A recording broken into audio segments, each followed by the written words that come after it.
What's up? This is Tony at the Tampa Morgue with Mr. Ed Webb. What's up, Ed? What's up, Mr. Anderson? How are we doing today? Doing good, man. Feels like we just did a show, doesn't it? Like, 2 days ago? We did. Yes, we did.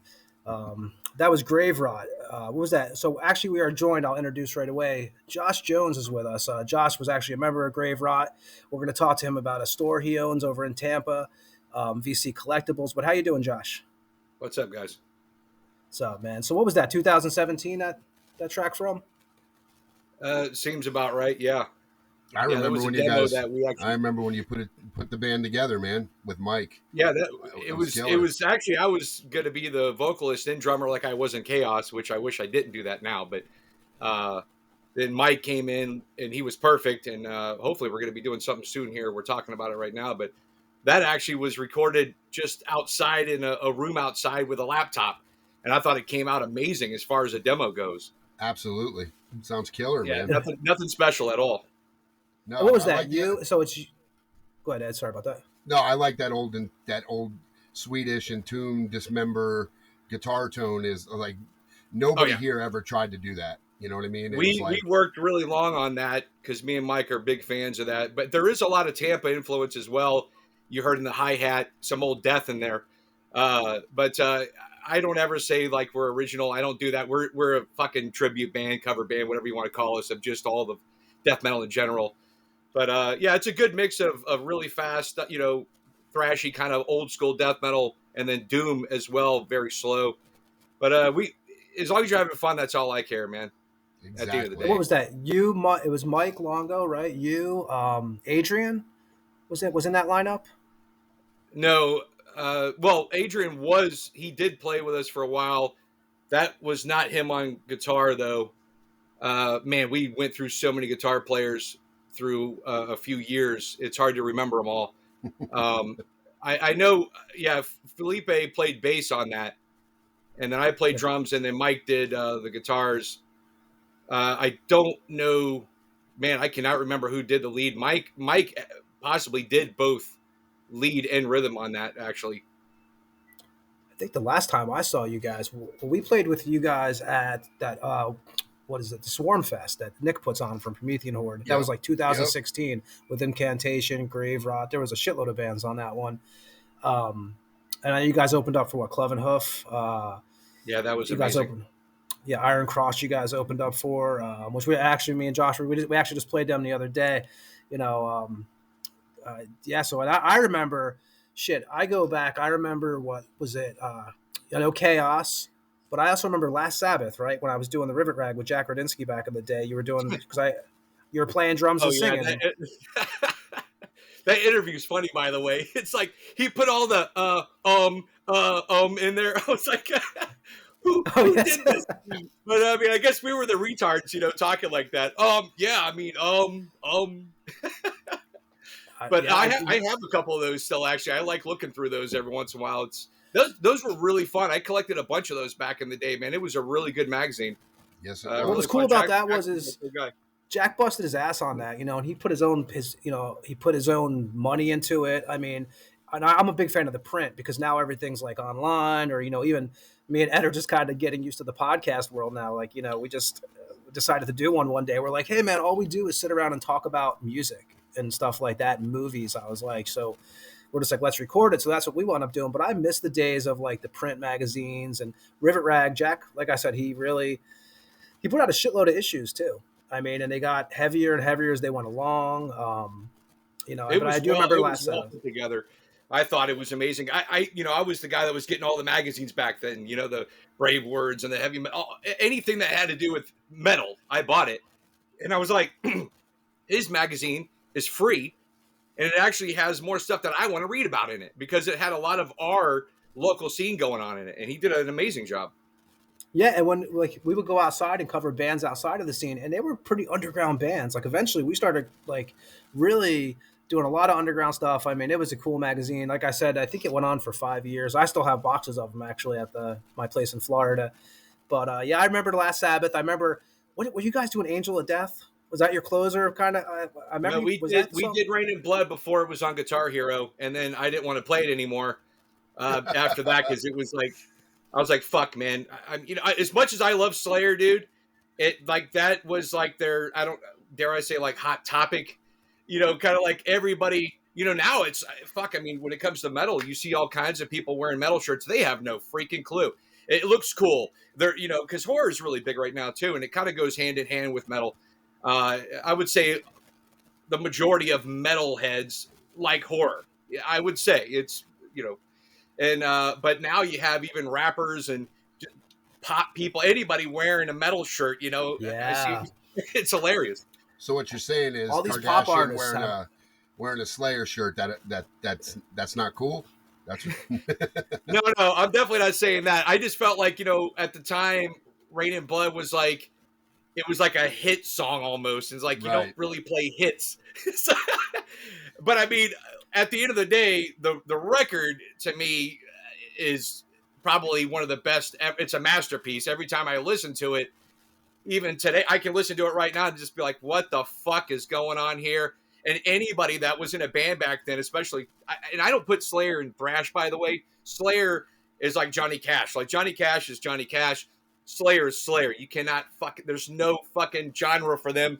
They're fucking Slayer. And it's one of those things where anybody that was in a band back then, that had anything to do with metal, I would just picture in my head, let's pack up our shit and quit.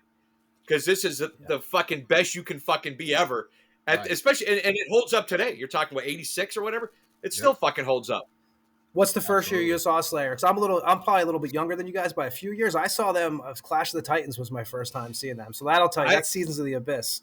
Period. No, mine was after that. So, man, my background's terrible. So my parents were both Christians, Pentecostal.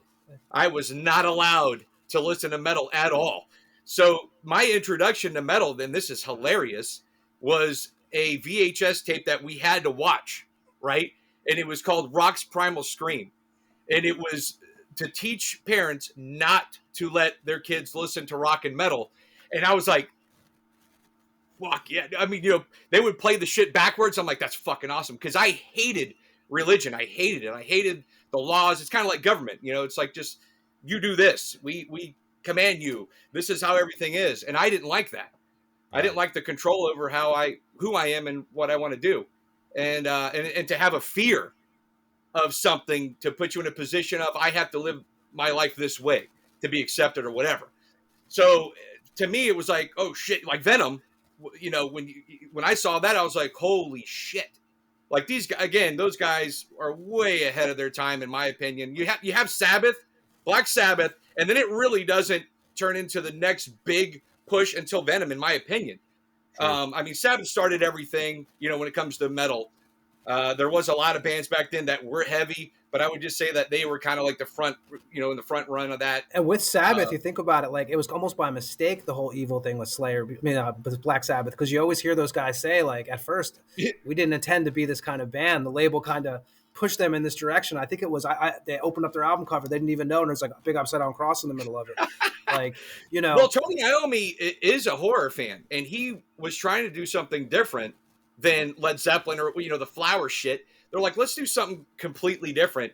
So I think he had a lot to do with it also. But yeah, I definitely, whoever's idea it was, it worked. Because we're talking, fucking nearly 50 years later, and they're still relevant by far.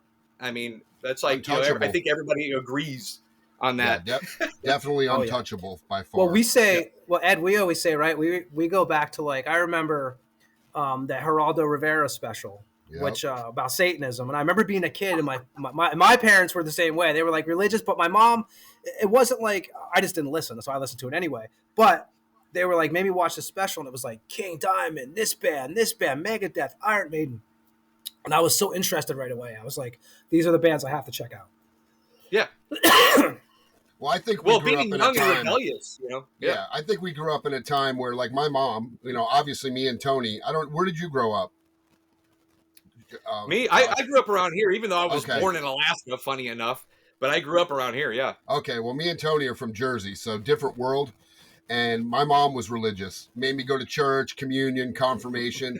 Here, my dad's coming in with Ozzy Osbourne records and fucking Quiet Riot records and Twisted Sister for me to listen to. And I'm just, so luckily, one parent wasn't the brainwasher. You know what I mean? So I was lucky enough to not get indoctrinated like, you know, a lot of people were into religion. Oh, especially at that time. Yeah. But that, you know, yeah, the Geraldo Rivera thing was funny because I watched it with my dad and we laughed because he's like, this is so stupid. It's music. Who cares? That's what he said. He goes, why do people make such a big deal about music? Now, of course, but they used to call Motley Crue satanic. Remember, there was Motley Crue was satanic. Wasp was like, we are Satan's people. Kiss was Knights in Satan's service. Like, and I just know, to me, personally, that made me want the records more. Yeah. Like you mentioned Venom, Josh. Like, right when I found out about Venom, I had to get that shit. Like, I was like, this is some, you know, this is about as extreme as I heard at that age. Well, yeah, I mean, as a young male, especially, we have that rebellious, especially when there's something trying to push you in a different way.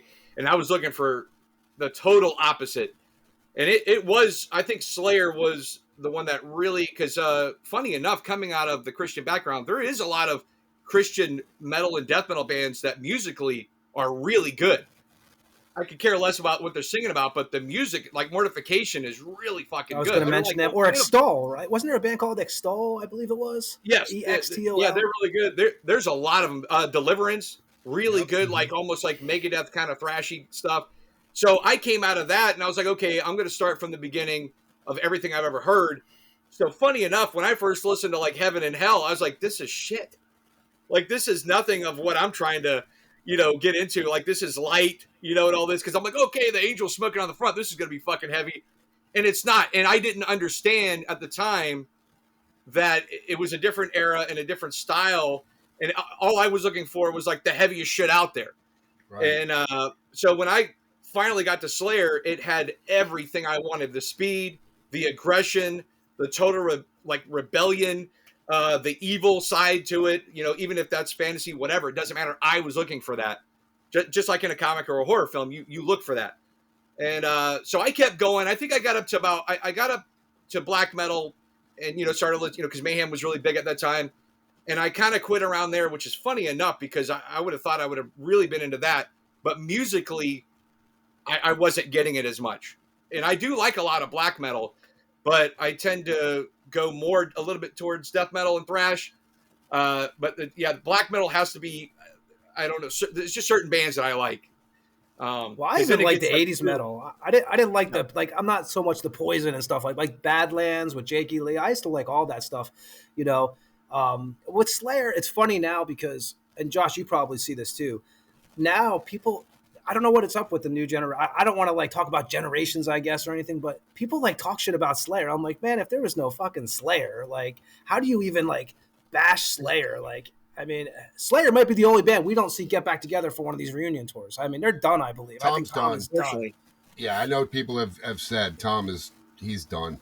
After Jeff Hanneman, Tom was just, I think he was there just to finish the legacy. I don't think, him and Kerry were actually even getting along. There were people I know who were doing, stuff for them that would say, man, it was such a weird, I think they were even touring on different tour buses. Traveling. So now, of course, people talk shit. So who knows what's real and what's not unless you were there. But how do you talk shit about Slayer? You guys hear it, right? I mean, it's like I see it online. I think he's talking about the back to behind the scenes bullshit. You know what I mean? Yeah, that's always what actually happened. People are just because there's people who how does Metallica put out dog shit that last whatever you call that, and Slayer who really. Even Megadeth, who never really, sure, a couple of records for Megadeth, but they still retained the thrash, heavy, Slayer. And then, how do that band, who you thought would go on forever, just says, it's it, we're done. And, I'm sure Kerry, if he thought he could replace Tom, he probably would. But nobody would. I heard there was something in an agreement, a signed agreement, that they could no longer go on if one of the originals passed. That I heard that. I don't know if that's true or not, but it was like something like they could not go any longer than a year or two, whatever it was. Even though I think it was longer than that, but something in a contract saying like they couldn't keep going. Which I don't. I mean, to me, like Tom at the end there, and even now he looks more like fucking like Jerry Garcia or some shit with that. Yeah, totally. Doing Sam is crazy. Like, what's going on with this shit? But that guy is so nice. Like I've met Tom Ray a few times at some shows, and that guy he is so down to earth. I mean, he was just a nice dude, I met Terry a couple of times, and he was always cool with me. I mean, some people say he's an absolute dick, and I'm like, I think it's with anybody, you can meet him on a weird day or a bad day, or maybe you're the fucking asshole. It's they're like humans. They're fucking humans. Some days it sucks.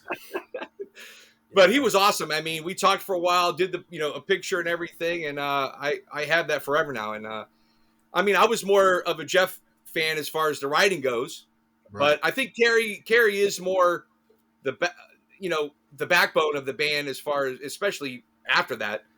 But he did a lot for the band. And he stuck. He was there the whole time. I mean, it's one of those bands that really. I mean, when Dave left, it's kind of like, whatever. It sucks, but Paul was an amazing drummer. I'll give Paul you that. Did a good job, yeah. Divine Intervention is probably one of the most looked over masterpieces there is as far as drumming goes. It's an amazing record. Yeah, I agree. But Slayer. I don't. Anybody that would say anything about Slayer, they obviously don't know the history of anything. For one thing, because I mean, if you're gonna. And I don't know what you're referring to about like the young kids talking shit about Slayer, but I do get it. I do meet people that are like, "Oh, Slayer sucks," and it's like, or it's the evil. You would have never heard that 20 years ago. Yeah, 20 years ago, it was like either people were scared of them or but it never sucks. I'm like, what the fuck do you mean? I think it's like a lot of people don't like the lyrics or whatever it is, and I think that's the huge difference with the Big Four is that Slayer was just totally demonic or whatever, if you want to say that, but that's what I loved about it. And dude, I'll even go further. I fucking love the goddamn leads. I love that shit. And if you look at it, dude, they created that because every fucking death metal, a lot of not every, but a lot of the death metal guys, I mean, that's what they fucking do. Just whammy bar fucking crazy chaotic shit. And it goes with it. Could you imagine Slayer with like pretty leads? It wouldn't have fucking worked in my opinion. Look at the first Deicide album. Actually, when I think about it, I fucking love that shit. Yeah, I love that. Yep. I mean, and it's weird. If you look now, like these bands, like look at Megadeth even, like it's amazing. Sometimes I do think about it. I'm like, these bands are still around. I'm like, and Megadeth, we talk about Halloween decorations going off in the background. Like Killing is my business. Actually, Ed, we were just talking about this yesterday, Ed. Like, I know Rust in Peace is the masterpiece when it comes to like musicianship, right? But those early Megadeth albums were great, and that band is still around. And people give Dave shit. I mean, Peace I Sells. Peace Sells is a Sells, masterpiece. great album. I mean, so far so good. Was like you could see some shit going on there possibly, but like, yeah, Well, they're it's still like around all these bands. it's like Metallica. The first 3 records, Epic and Justice for All. I wish it was produced better, but those records, that was Metallica. After that, they might as well have just fucking thrown their catalog off a cliff because it was junk.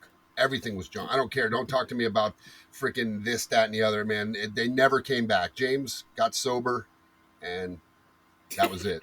I mean, pretty much. Yeah. Overkill. We mean, had Bobby Gustafson on. If I listen to Metallica at all, it's Ride the Lightning most of the time. Yep. I'm not a big Metallica fan, and I funny enough, we just seen Megadeth with I went with my daughter because she really likes them, and they actually, I'll give it to them. They sounded really good live. I've seen them maybe 5 or 6 times, and despite Dave's, deviated septum or whatever he's got going, I don't know, or he's always like, singing through his nose, but no, they sounded really good. And Misfits put on a good show too. They have a good stage show going on and everything with all the lights, and really that's what it's about now. It's not these bigger bands, everybody's like trying to one up each other with the pyrotechnics if they can get away with it, and the lights and the backdrops and all this crazy shit going on. It's almost like you have to have that. And it's a shame because we went there and it was packed. And then I went and seen like Metal Church a few months ago, and there was maybe how was that? I love Metal Church. Maybe 100 people. And I know these aren't big bands, but you would think that a little bit more respect would be held or whatever.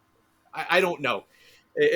I don't know how some of these, like Metallica, I don't know how they are where they are. I don't know.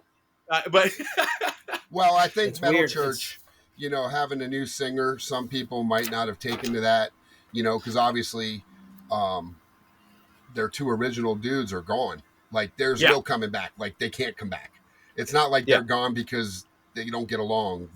David Wayne is, you know what I mean? It's over. Yeah, they were both killer. Blessing in Disguise was a great record. Yeah, man. I mean, how was it? The guy they have now he's also singing for Ross the Boss. He's a killer singer. I thought I saw their live show like on YouTube or whatever, and I was like, listen, man, this dude's cutting it up hard. It's I look at it like some people just don't like Queensryche, Todd. People are like, there's no fucking way he's gonna sound like rah rah rah, and then you hear him and you're like, he actually sounds almost better than fucking Tate. I mean, if you're a fan, if you listen to the music, but here, I'm a guy that fucking continually seems to play in bands that I'm having to play with fucking, icons that were in the fucking band. You're the backup quarterback. Hey, he's coming in. I'm the guy that comes in and wins the Super Bowl or something. I don't know. But, so yeah, I appreciate when somebody changes members, sometimes, why don't you try listening instead of just making a fucking bullshit opinion that it sucks. It's not, this guy, it's nothing. Well, we would have said that with Dickinson. We would have said that with Priest. We would have said that with, go down the line of all the, Ozzy with fucking Dio. Tony Martin, I liked. I mean, now listen, I think Tony Martin get credit. Tony Martin is my favorite Sabbath singer. People will great, right? I mean, put me on the stake on. I like Tony Martin more than Dio. Sorry, I love Dio, but we were just saying last week, like the Headless Cross, I feel like doesn't get enough. Like, I don't know what it is. Like, dude, Born Again. Born Again, man. Well, Ian Gillan. Gillan was a different thing too, man. You guys, I know Josh just mentioned something that made. Also. Yeah. What's that? Josh mentioned something that I was thinking about earlier today because you guys are. I'm out of the country right now, but Satan is playing. Right, they're playing like 3 shows in Florida, maybe 4, and I'm wondering how the attendance is going to be because how do you not like? First of all, Courtney Act, love that record. I mean, and I believe the last album they did was it the Earth Infernal was the same lineup as the Courtney Act lineup. So I wonder how those shows are going to be. And again, we're going back to a band that's been around long. I mean, fucking Brian, dude, he was in Blitzkrieg. So you're Yeah. talking about a legend, even though he Lone can Wolf. be funny at times, man. He gets on people for the moshing and shit. And I'm like, dude, you've been singing for 50 fucking years. Let them do what they're going to do. Don't sit there and complain about it. And I was in Texas in March, and he was just going on and on about the mosh pit, like between Really? every song. And I was like, dude, let it be, because they're gonna they're gonna do it. They're gonna mosh even harder. But he was complaining because I guess somebody there was a show prior to that, obviously, and somebody, they were moshing and they hit the mic stand and it popped him in the face. Oh, that always And pisses he them got off at I'm this like, age. dude, I was like, you should play at the fucking Pegasus when when they get going. You're fucking there, dude. I love that though. I love that That's shit. the best. When Chaos used to play, I'd be like, fuck shit up, motherfuckers. And dude, I would say shit I can't say on here, but this was a different You can say time. whatever you want on this show. Don't mind. Well, I know. it was Yeah. like 20 years ago. So, and it's like, I cannot believe I never got shot or beat the fuck out, but outside or something. The stuff I would say to these guys. But dude, we had ambulances come before because people, and I love that because people were having so much fun and so much energy that there's a different thing when it comes to moshing. I know you have the fucking Nazis that go in there and just purposely try to hurt people. But if you're having a great time and the music, the energy from the fucking music, and I'm going back to fucking Slayer. For me, I can remember I've seen Slayer 14 times. I was in the fucking pit every fucking time, mind you. The hair on your arms and everywhere just stands up. There's something about a Slayer show that for one thing, I think it scares the shit out of people who have never fucking been there. Maybe it's the buildup of rumors or whatever, but there's something about it, and I love that shit. I would see them every fucking day of the week if they played. I don't think it ever. I remember Madison Square Garden when the Clash of the Titans tour. I remember, first of all, this was the cherry bomb period where people were like throwing these fucking M80s up in the air and shit. But like, Tearing up the seats. I just never forget, tearing up the seats. Araya got pissed about that actually too because they were lighting the seats on fire. But I'll never forget the upside down crosses coming down from the ceiling, and I was 14 years old. I think I was 13 or 14, and man. It was like, talk about religious. That was a religious experience right there because that is something I will never forget, that feeling, It was just awesome. I mean, that band, and you mentioned Chaos. I remember what that was like. Lurch. I haven't seen that guy in a long time, but I remember Lurch was in that band. God, 2005, 2006, you guys were like doing demos, right? Oh yeah. 2002, one or two. Yeah, we started, and then well, that band actually came out of my first Black Sabbath tribute band. I've been in 4 Sabbath tribute bands, and that's why we were called Last Sabbath, because I was like, well, let's keep the Sabbath. I'll sing, because our singer would never fucking show up, and I was like, I can sing. I remember you back there singing on the drums, dude, because Jack used to always give you credit. He's like, he's a trooper right there, man. I was like, yeah, I'm not a fucking. You might singer, say, but it was. I mean, that was some of the most fun I ever had. And again, it goes back to that. You have to love what you're doing, especially the heavier it is. Because you're not these people that I mean, it's amazing to me. I meet some kids, since I have the store and everything, we sell records. Like, I just started a band, dude, and you can tell like they're excited, but at the same time, there's like this thing in the back of their head, like they're gonna make it one day. I'm like, buddy, you're playing death metal and black metal. You're not gonna fucking make it, bro. The only way you're gonna make it is for yourself, right? Like if you're happy with what you're doing, fuck everybody else. This is the music I'm putting out. If you don't like it, fuck you. I hope you do. But I like it, and this is what I'm supporting, and this is what I feel inside, or whatever. And that's really, I mean, death metal or extreme metal in general just doesn't get enough credit, because these guys are the guys that are not trying to make it, if you will. They're not trying to be a fucking rock star. I mean, I remember seeing Christian. You guys know Christian, obviously. Oh, fucking love Christian. They were great amazing, blistering fucking. Before. The real technical stuff, like necrophagia or whatever, or necrophagia, sorry. And but they were pretty technical, but blistering fucking fast and heavy as fuck. And they used to say it all the time. Like, I mean, they'd play in front of nobody sometimes when I seen them here when they first got going. And they're like, so we're not Josh, fucking we booked stars, Christian. man. Do you remember Venom, the club Venom in St. Pete? Yes. I used to book the shows there. We booked Christian, and was it Christian, Hate Eternal? And was it Malevolent? I don't know if Malevolent was on that show. No, it wasn't Malevolent. It wasn't Malevolent. Or Cattle Decapitation. So it was Cattle Decap. That's what it was. Hate Eternal and Christian. 46 paying people. I was there. And to me, Christian, to me, Christian is one of the most underrated. First of all, they're badass. They're just killer dudes. And when you Yeah. see them live, you get the full thing. You get the show. It's not the dude up there with his flip flops on, fucking waving to his girlfriend. You get the full deal. You know, it's like I was amazed. We couldn't believe that only 40 something people showed up to that show.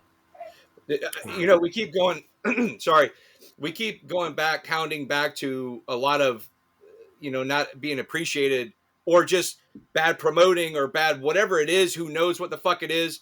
But like, I mean, like, you know, not everybody likes them, but like Anvil, you know, I mean, even a band like that that's been around since fucking almost the late 70s, technically, uh, and did the movie and They had to make a everything. movie about not making it, but they did. You know, they're a Dude, killer band. you see them live and there's 10 people, there's 15 people. I It's know. crazy. I just seen them earlier this year. I think there was maybe 50 people in and out at the conduct, you know, and it's like, what the hell, dude? And I don't know what How it do you is. think Satan will do in Tampa? I'm bringing 15 people. So, I mean, it's going to be There more you than go. that. Yeah, that's what we always say. Like when bands say to us, like when the younger bands are, like we always tell them, like you basically now you're a T-shirt salesman. You're gonna make all your gas Yep. money off your T-shirts at the show. You might get a couple guest list spots, but like, I mean, what is making it now? It's not. This doesn't happen. You just gotta Well, just it just love doing depends it. it depends on the band because Hatebreed just played the Orpheum and sold out. They sold the Yeah. Orpheum out. But So they have a thing that they've always had that they got that there's a couple bands that like look at, like we were talking about Iron Reagan and bands like that, like Municipal Waste. There is certain bands, man, that they just like, or like Ghost. I'll be honest, like I don't get Ghost. Like I've heard it. I just don't see where it's considered metal. But like, I mean, I know they're huge. They're fucking well, when huge. I heard somebody say they were the new King Diamond, I was about ready to punch somebody because I'm like, don't. Merciful Fate. They were like, Merciful no, Fate. That's what And I so, meant. like, Yeah. Get the out of only here. thing I like about Ghost is they do bring a satanic side in a pop way, and That's so what got me to listen to them was the It imagery and is a shit. big, it is a big entry for a lot of people who don't like heavier music. They'll listen to Ghost, and next thing you know, maybe start listening to other stuff and actually getting into metal. So I mean, I'm not a massive fan, but I mean, I'll listen to them if it's on. You know, I mean, and I've seen them live a couple of times. You know, whatever they put on a fun show, I guess. But yeah, no, it's just a I was going to different. ask you how the show is. I haven't seen them live. I was going to ask you that. Is it like is that when you see them okay. I live, mean, do you it's have like appreciate it nothing much more? crazy. I mean, they have an aura about them. You know, the guy comes out in his fucking Pope outfit and all that The shit. Pope outfit, yeah. And it does. I mean, it is. There's a certain feel to it. You know. I mean, not everybody's like, like fucking Slipknot coming out with 9 guys and jumping all over the fucking place like a bunch of wounded ducks. But How do they make money? I mean, I guess they do make money, but how the fuck you have 9 people? And I mean, that must be some like that must be. Well, I because you know how- never understood that You shit. kick all the original members out and have like 3, and they make all the money. See, that's how you do it because they're only got like 4 original dudes that are making money. Yeah, Like, I don't literally. know. That's it. The That 2 makes sense. guitar players, the singer, and I think the dude that does the turntable or one of those guys because they're a clown. Well, we had That's it. we They're had all Gustafson clowns. on. Yeah. We Yes. had Bobby on last week or 2 weeks ago from Overkill. And now Pain Ward. We had Gustafson on, and that's usually what happens. Eventually, they kind of weed out. Like you get rid of the original dudes, or the people that actually. Then that's how you get paid now. You got 2 guys splitting the money. I mean, I guess that's the way it goes, and it's just because you kind of got that vibe from Gustafson, right, Ed? When he was on, like he kind of got pushed out because they were 25% at first, and it's just the way it is these days. And then when I saw him in Violence, I was like, oh, cool. This is kind of an all-star cast here for Violence. They got Phil Demmel, which is original, and they didn't get Rob Flynn back, which I was like, it's probably kind of cool because, I always dug Violence. They were definitely a unique thrash band. The singer was great. But then they died. They went off for a long, long time. And then all of a sudden they came back and they had the dude, Christian from Fear Factory, was on bass. And then they had Bobby on guitar, Phil on guitar. And I was like, oh, okay, this is like an all-star lineup. But saw them twice. They were killer twice. And then all of a sudden Bobby's out of the band. And I was just like, what the fuck? But I don't know, man. The way talking to Lee, obviously Monstrosities had members. Every band you go in has had members. And he says sometimes people just, they think they deserve more. Not saying this about Bobby, but in general, some people think that they're better than they are and they deserve something, and it's like, without the other four dudes, you're not making any music. Sorry to be the bearer of bad news, and that's why it's called a band and not a solo project. And in 2023, going into 2024, now we're used to, you're going to see the Deicides without the original members. You're going to see the Morbid Angels switch over. You're going to see the Diabolics have different lineups. It's just the way it goes now. And for anybody listening, we're all Tampa dudes pretty much. So we're going to talk about some stuff. Like, I'm going to ask Josh actually a question right now. Josh, you've played it or been to all three mugs, right? So the Brass Mug, for everybody who doesn't know, is probably the most, I consider the most historic venue in Tampa, I guess. Besides the Masquerade or the Ritz. Besides the Ritz. But I mean, somewhere that you would go see death metal bands in a smaller venue back in the day, and it was just awesome. Yeah, that's it. That's the only one left. So you've played all three, Josh? Because there's three different Brass Mugs now for everybody who's listening. It's moved three different times. The first one, I love the first one. I mean, I know the new one's awesome, the setup there, but I love the vibe of the original one. JD mixing the sound. And JD, if you were in with him, you sounded golden. He was awesome. But if he didn't like you, you're gonna sound like shit. Yeah, I never understood people who are dicks to the sound guy. I'm like, man, you are like fucking with the cook at a restaurant. What is wrong with you? JD was such a nice guy too, man. Like, here's a guy that didn't drive, rode his bike everywhere, and showed up and was a master, sound engineer. I mean, he did some of the fucking like big bands, and I was like, holy shit, he just knew how to work that board, man. And what shirt did he always have on, John? We all know that. What was the shirt say on the back of it? The Brass fucking Mug. That was the shirt I always remember that dude wearing. Yep. Like, he always had that shirt on. Yeah, I mean, the new one's killer. But I mean, the first one, I have to say, it was just something about it. Even when they moved stages, when they moved the stage to the back, it was still cool. It actually made it better for bands to load and unload, because remember trying to come through the front door where all the people are with all your gear, big bands, man, that was a nightmare, dude. People standing up on the benches while you're playing. Oh my God. Well, the bad thing about that is too, when you were trying to go out the front door or loading, whatever, people are paying. People would stand there and try to get your autograph, the bigger bands. Hey, and you're like, dude, I'm just trying to get my shit in. Can I, we got to go on in fucking 5 minutes, Right. But no, I love that fucking place, dude. I dare I say lived there, because at one point and another, I was doing the open mic there for about a year or two. Me and Eric was E-Rock, which he's gone to do amazing things. But I mean, Heather always treated us like gold. We did well for her too. When Chaos played, we played there 5 times in 1 month. So we always did her favors. So when any big band would play, we would want to be on the show. So we got a lot of perks for doing that. And we hardly ever got paid, man. It wasn't about that with me. I play because of the love of the scene and the music. If we got paid, fuck, awesome, dude. I never expected to get paid. The first 10 years of Generic, to me, that was like a bonus. If you got like a couple pitchers of beer and money back then, it was like hey man, this is a pretty cool fucking day. Maybe I'll sell some t-shirts, you still have to go to work on Monday. Nothing's different. Yeah. And it was, I honestly, all the years I've been playing, my first band, I think I was 12 or 13. Funny enough, it was a Christian band. I did not want to be in it, but it was the only thing available to me at the time. And it was fun, whatever. But it wasn't until about 5 years ago, 4 years, whatever it was, that I joined that Ozzy tribute band, that I seen a whole different side of everything. Is that the band that played? You played a House of Blues, right? Is that the same band you're talking about? We did.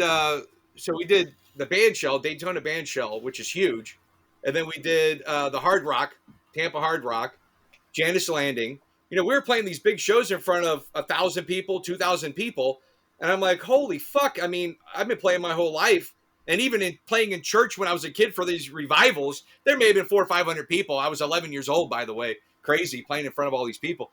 But it wasn't until that time where I was like, wow, there's a whole different part of this where it's an actual business. And, I never wanted anything to do with that. I didn't like that side of music, but I understand it. If you're an artist where even in extreme music, where it's like, look, if I got to put my all into something, we have to get something back for gas, food, rent, whatever. So there is a business side. So I don't look at it as selling out. If you've made it, quote, whatever, awesome, More man. power to you if you can make money. That's what I look if you at can it. make money doing it, and but I mean, I know bands that will cancel shows if they demand more money. And I'm like, dude, there's ridiculous. fucking 20 people here. What do you want? Well, we're not fucking playing. I have literally seen, well, God forbid, for one thing, remember that band back in the I remember that band. I remember yeah. when they did that. Milwaukee Metal Fest. Yep. It was at Milwaukee Metal Fest. We were there. They drove up. There was nobody there. They said, fuck it, we're not playing, and they left. We played, right? We drove all the way up there. 16 hours. Funny enough, you talk about incantation. We played after them, and I think there was maybe 15 or 20 people, dude, in this fucking massive stadium. Room. But you played Milwaukee Metal Fest. At the end of the day, you could say this 20 years later. It's fucking great. I mean, But the stories. Everybody has their fun stories to tell. But I mean, what were we talking about? Making it and all that. I thought you were talking about getting paid and not getting paid. Band. Yeah, I mean, we were getting like, depending on where you're playing at, $2,000 to $3,000 a show. That's fucking crazy, Jesus. Man. I mean, like for a tribute band, that's more than I made my whole career. I think. I know guys that are, doing. I know a guy that's in an Elton John tribute band. It's not my thing, but dude, they're making $10,000 to $15,000 a show for playing covers. But if you look like it, you sound like it, you have the gig, you got a good manager, it's going to work, man. And it's a fun side. I mean, we were treated like gods. I mean, we had green rooms and beer and food and getting paid on top of it, playing amazing venues. I'm like, fuck, dude, like this is fun, And that's the thing is when you start playing killer fucking shows. Yeah. I mean, that's, me and Ed, like when we were doing, the last couple of years of Generic Christ, when we were doing all those shows, when we started opening up for Exodus and we started getting the big shows, I didn't care about money at all. We sold T-shirts, so that wasn't a problem. You always, those shows, you sell your merch. But it's such a difference. I think the biggest bummer is playing in front of no one. When you're playing in front, as long as there's people there, man, it makes it all worth it, in my opinion. Oh, dude, I mean, at the old Mug, I can't tell you how many. I mean, if I had to guess, I probably played the original Mug close to 200 times, if not more. I'm not kidding you. I mean, that was just a place to play, and it was always open. If Heather liked you, you always had a spot there. And but dude, we've played in front of 2 people. To just your fucking friends and your girlfriends and you still put on a good show. But to me, it was always, again, going back to the love of the music, where like playing with fucking Cloven Hoof, that was a funny dream of mine, like to even ever see those guys, let alone play with them. And I know it's only one original guy, Lee Payne, but it was just so fucking awesome to be like, dude, we shared the stage with them. Like when Ronnie and Dave asked me to join Nasty Savage, and I declined, I probably shouldn't have, but they were playing a show with some of my favorite bands ever. They were playing, what was it? Fucking, I think California or wherever it was with Razor, which I was fuck, that's one of my favorite thrash bands of all time. And then they were playing in New York with Sarah Thungal. And again, another great band that I love. And it wouldn't have been about the money with me. A, I don't care about that when it comes to music, and B, I don't need it per se. So it's like, if I can share the stage with these legends, it's the experience, man. Yeah, and it's sharing the stage with legends and meeting them, and just being a part of that. It's a different feeling for sure, and it's completely different. Just like, oh, we're playing a show. When you're playing, like you said, with Exodus and all that, there's just something about that that's like, wow, in your own way, you made it. This is my made it. Right. And the people that you see you at those shows. You actually, I always notice this, and we've talked about this, Ed. You always will get more, actually, I guess you would say more fans at these shows who never saw you before. I would change in that $100, $200 from the venue and playing in front of 20 people any day just to get those new heads that never heard you before. And I know for us, man, it was like we picked up a lot of people just by playing those shows. We played the Metal Fest at the Cuban Club with. I'm a big Kyle Thomas fan. I loved X Order. I loved the first 2 X Orders when I was a kid. That was like, two records I fucking loved. Aliva played that night with Obituary. I mean, to me, that's like I was just there. when I look at the poster. Yeah, when I look at the poster now, I'm like, that's worth. I would pay to play that show. You know, I mean, that's how cool that was. You know what I'm saying? Like, it Funny was just enough, awesome. I had a guy last year or whatever it was. He came in and he had that poster, and it was signed by everyone. They were signing it Everyone upstairs. Yeah, signed they it, had everybody sign it. Yep, and he fucking we gave it signed to it. me.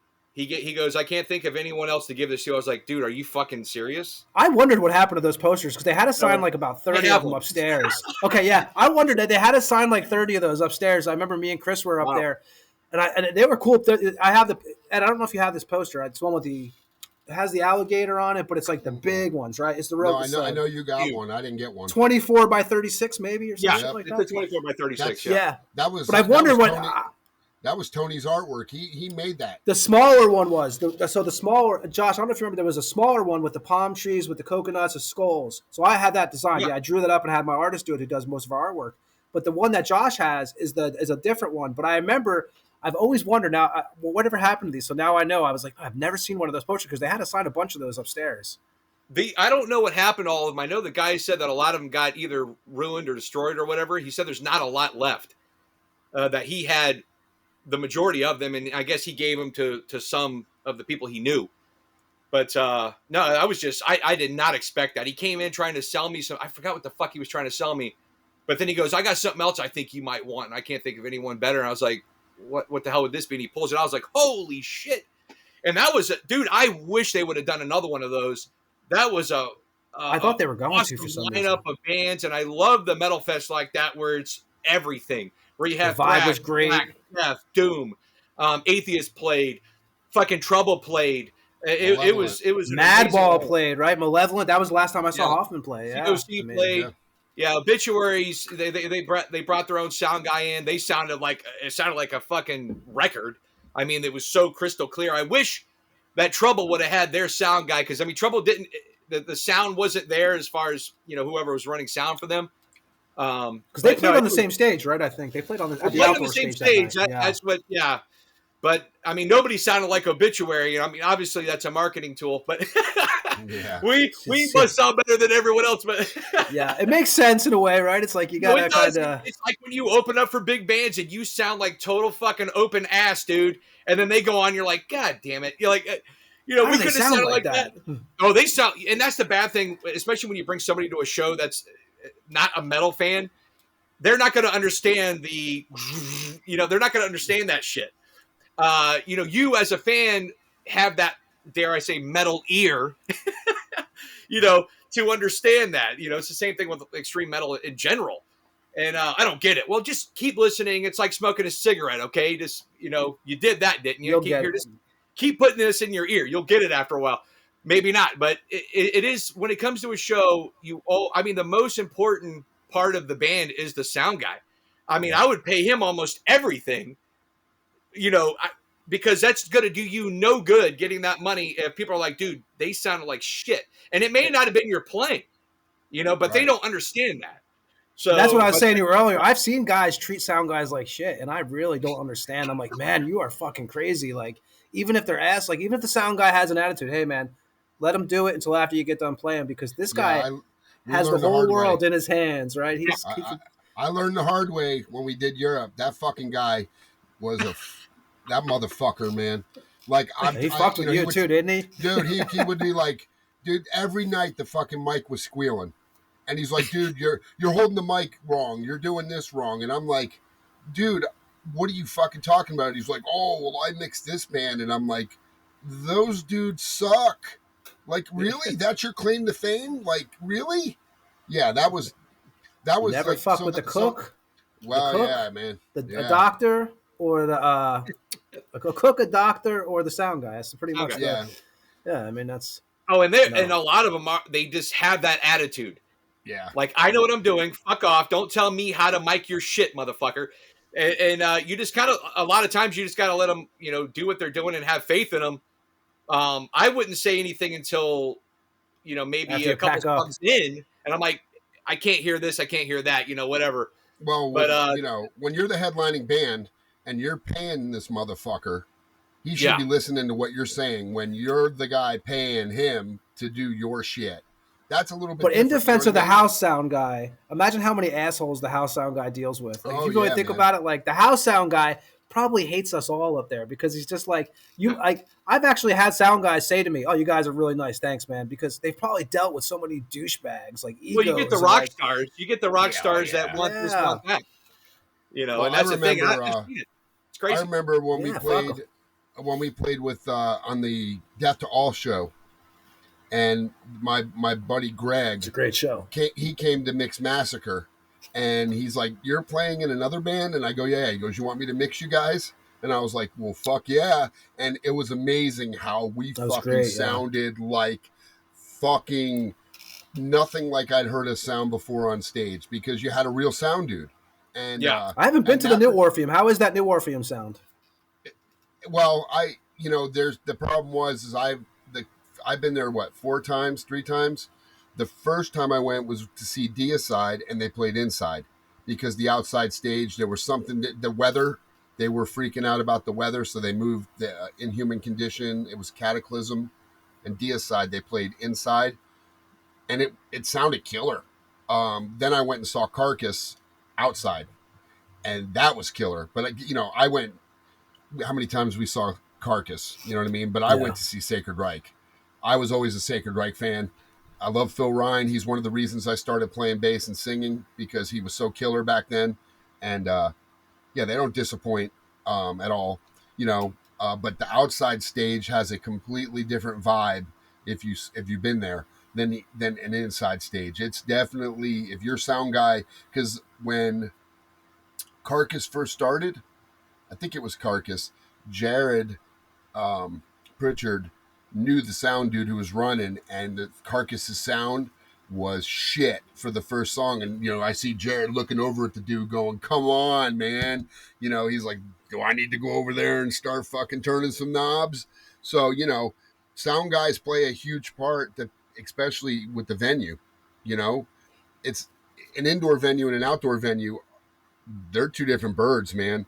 You fuck up. I mean, um, I wouldn't want to be a sound guy trying to mix at Vakken or Hellfest or any of those outdoor shows where you can't dictate the volume with the crowds. You know what I mean? Because yeah. it's too much space. So yeah, but the Orpheum I thought sounded killer.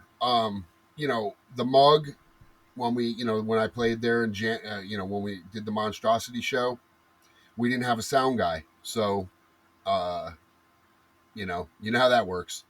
Have You you been know, to Yep. the New you're at, Orpheum, Josh? Yeah, I was there. Unfortunately, with that whole Morbid Angel mishap thing, but Oh yeah, uh, I heard about it, this. it, Yes. it the sound was really good, and I'm a fan of the open air. I mean, especially if you can do that right. When I was in yeah, with Hell's Heroes in Texas, it was phenomenal outside. They had an inside venue. I didn't really like the sound in there. They couldn't get it right. Maybe it was bouncing off the walls like the old Masquerade.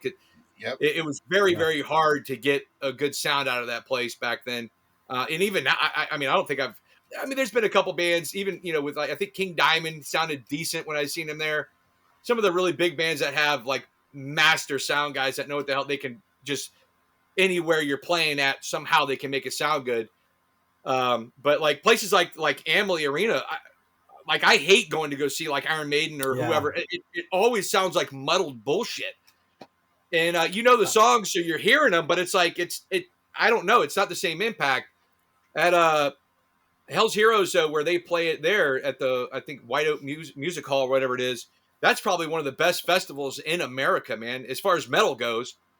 I mean, I saw like 5 or 6 bucket list bands for me this year, and then next year coming up, another just absolutely amazing lineup. I mean, they're up there with the what Vakken used to be. I right. mean, Vakken now they got like Cypress Hill and fucking Oh yeah. Yeah, it's a weird mixtures, right? I mean, it's Biscuit fucking and all this crazy. other shit. It's not really metal anymore like it used to be. Uh, but Hellfest is really good still, and Well, keep it true. I played Maryland Death Fest, and I watched the bands before, and then heard how it sounded when we were on stage, I could actually, you can almost get a gauge for the sound, and then of course you hear the videos back later. But that the way they do that really works well. Maryland figured it out. The way they place the stages, I don't know if that's because of the way it has to lay out or if they strategically did that for sound, but I will tell you, I saw when we played the first night we played Massacre or whatever that's called played, and I watched them from the side stage and was like, okay, it sounds pretty good. Atheist played right after on the other stage, and I walked over and watched them. Then we played, Monstrosity played on this stage, and I mean, I could hear every fucking note. And then Suffocation played. So it was like, and then when they played, it was like the fucking skies open and thunder just fucking, because their sound is so heavy. Yeah. And I was just like, man, I don't know who's doing sound, because I know Jared did the sound for the what are they called? Tom Warrior's bands. He has two of them now. Triptychon? Triptychon and Triumph of Death. Is that what they're called? Oh yeah, yeah. So they played 2 nights. So they headlined Triptychon headlined one night and the other one, and Jared did their sound, and I was just like, hearing, Celtic Frost played slow.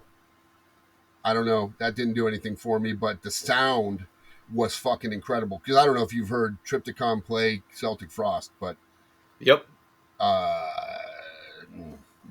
To hear the song, dun, dun, dun, dun, dun, dun, I'm like, somebody slowed the whole record down. It was weird, man. They're not the only band doing that right now. Was it like Holocaust does that too now? They make it where it's almost like doom metal, and yeah, I mean, I like it. I funny enough, I saw them and they did Triptychon and they did all Celtic stuff at the Hell's Heroes this year, and it was I thought it was phenomenal. The sound was amazing, but there's something about them when the last record they did before Martin died, that one it was so fucking heavy. Yes, and I remember talking.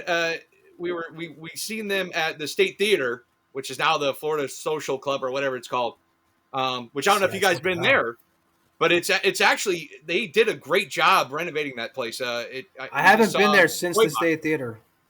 Okay, I saw Voivod there not too long ago, and it was nice.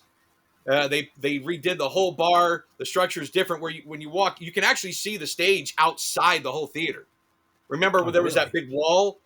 And the bar was there. That's all gone. Yeah. It's all. There's no wall there. The bar goes all the way around. It's actually pretty cool how it was. But yeah, no, Voivod was amazing as always. I mean, but going back to sound, how important that is. When I go to see a band, if it sounds like crap, it does something to me where I'm just like not in the mood. You know what I mean? Like to even headbang or drink. Right. But if it's like, fuck, this sounds awesome, dude. Let's fucking get fucked up. There's something about the sound. And also when you're on stage and you sound good, you play better. You're in a different mood. Totally. Everything is, you just feel totally different. So sound is God when it comes to that. It's everything. I don't care. I don't care Creator. How you are the sound. Oh my God. You are, whatever. It doesn't matter. Oh remember that Creator show, Ed? How bad it was. That was. I mean, so I was so happy because they didn't let anybody side stage to watch, and I'm thinking this is awesome. I got a fucking perfect spot. They're playing Kempers, so everything's through in-ear. So all you heard was the drums and the vocals, and I'm like, what the fuck is this shit? Really? So it's just I'm like, I remember looking at you, and I was just I'm like, I'm going home because the crowd was so thick. The crowd was so fucking, packed. I'm like, we're never going to get back there. Now we got to fight through this bullshit. I'm like, man, really? Same thing. Remember when we saw Trivium at that, when Lisa got us those VIP tickets at that festival? Yeah. we we're standing backstage and I'm watching Trivium and it's the same thing. Boota, boota, boota. But then we had the VIP passes, so we went right into the crowd here and it's boota, boota, boota, boota. You walk back and it's just the drums and I'm like, why? If that shit dies, if your in-ears go out, you're destroyed, you're ruined. It's over. Because your sound is literally this. That's it. As opposed to an amp or a monitor. I've never been a fan of just relying on, modeling amps going into in-ears. I just think that's, I know for flying and for traveling and for having your sound, and yeah, I get it. But put your Kemper on top of a fucking amp cabinet or a cabinet with an amp. They're powered now. The Kempers are fucking powered, and play your music the way it's supposed to be played. Don't fraud it, because to me, that's how people are adding backing tracks and adding all the new shit that they're adding, because they're using modeling amps so they can kind of get away with adding, stuff behind the scenes that enhances. Just wait about shit. 10 more years, man. Wait 10 more years where bands are busted for not even writing their own albums because they're putting in an AI machine and coming out with 10 tracks and releasing it, and it's not even them writing the songs. I mean, we're going to see some shit in the next 10 or 20 years if we're still alive. I told you what I did. I opened up an AI generator, and it was for lyrics, and it said what type of music, and I wrote metal, and it said what is your subject. So I put, fires in Maui, and I put fucking, and it said what, and I said death, dark, depressing, and it wrote me this whole fucking song, lyrics. And when I read it, I was like, I would never write anything that. How many hacks are going to use that, though? How many people are going to use that eventually? Well, I'm sure. Album covers too. I mean, even if they don't use the full song, they'll pull tidbits out of there to write around, because it gives them a skeleton to work with. So it makes it's cheating. I mean, it's essentially, cheating. It's crazy, but so Josh has. So I knew this was going to happen too. I was like, man, we're just totally going to talk about metal for this is how I pretty much think. So, Josh, you have a dream for me is what you own actually, and I've been basically, I think for the last couple of years, I've totally been following you, and I have a little bit of envy, but in a good way. I have always thought that I had a pretty killer collection of shit. Ask Ed. You go to my house, it's kind of pretty crazy, right? This is, not even this house, my house in Florida. Dude, so Josh owns the V&C Collectables, which is what, on Brandon Boulevard in Brandon, Florida, correct? Yes. Is it 435 East Brandon Boulevard? Yes. Okay. Dude, you have some. So when did you? Okay, I'm going to be honest. When did you get the balls to do this? Because I was like, man, I would love to do something like this, but there's that risk, right? You're always taking the risk, and you have such crazy shit, dude. I see some of the stuff you bring in, and I'm just like, fuck, dude. You got I'm a big one sheet guy. I'm into all that stuff, the old toys. I was one of those kids. I loved all that shit, man. So when did you when did you get the balls to take that jump and said, you know what? I'm going to stop wasting money on my bands, and I'm going to throw it into a fucking a collectible store. Oh man. So the story's pretty incredible, to be honest. I'm like one of those last Mohicans. To really tell it correctly, I'll try to do it short, but I have to start at the beginning. I won the I'll go. I won the lottery and bought everything I ever fucking wanted. Is that dude? He's got some crazy shit, Ed. Wait till you hear this stuff. So you would think so. You would think so. If looking at what I have now, you would be like, yeah, there's no fucking way that this guy's telling the truth. But here's the truth. So among being Pentecostal preachers, my parents were flea market peddlers. That's what they did for a true living. So wagon wheel. It was raised wagon wheel, Red Barn, Big Top when it came around, 49er, Webster. These are all flea markets in Florida that we a lot of these places are closed now. Webster's probably one of the last great places that you can go to. The only thing is they're only open on Mondays, which is weird, but they're packed, especially on major holidays. So any MLK, Labor Day, any of that, you can barely fucking walk there. But so growing up in that, we were the first people that I know of that were selling Atari games and Nintendo. We were getting Nintendo games before even Walmart and the big retail chains had them, the new releases and stuff. So I was that kid. I had like, every Nintendo game. So when my I was going friends to came ask you, were over, you always a collector prior? Like before that, like did you collect shit yourself, like on the side? I unknowingly was collecting. I didn't like know what collecting really was until I was about 13. But that comes in later, obviously, with from this point, because it was like I was a big sports guy. I loved playing, any kind of sport. I loved going outside, and when my friends would come over, they would just want to play. They would see my Nintendo or Atari collection, like, holy shit.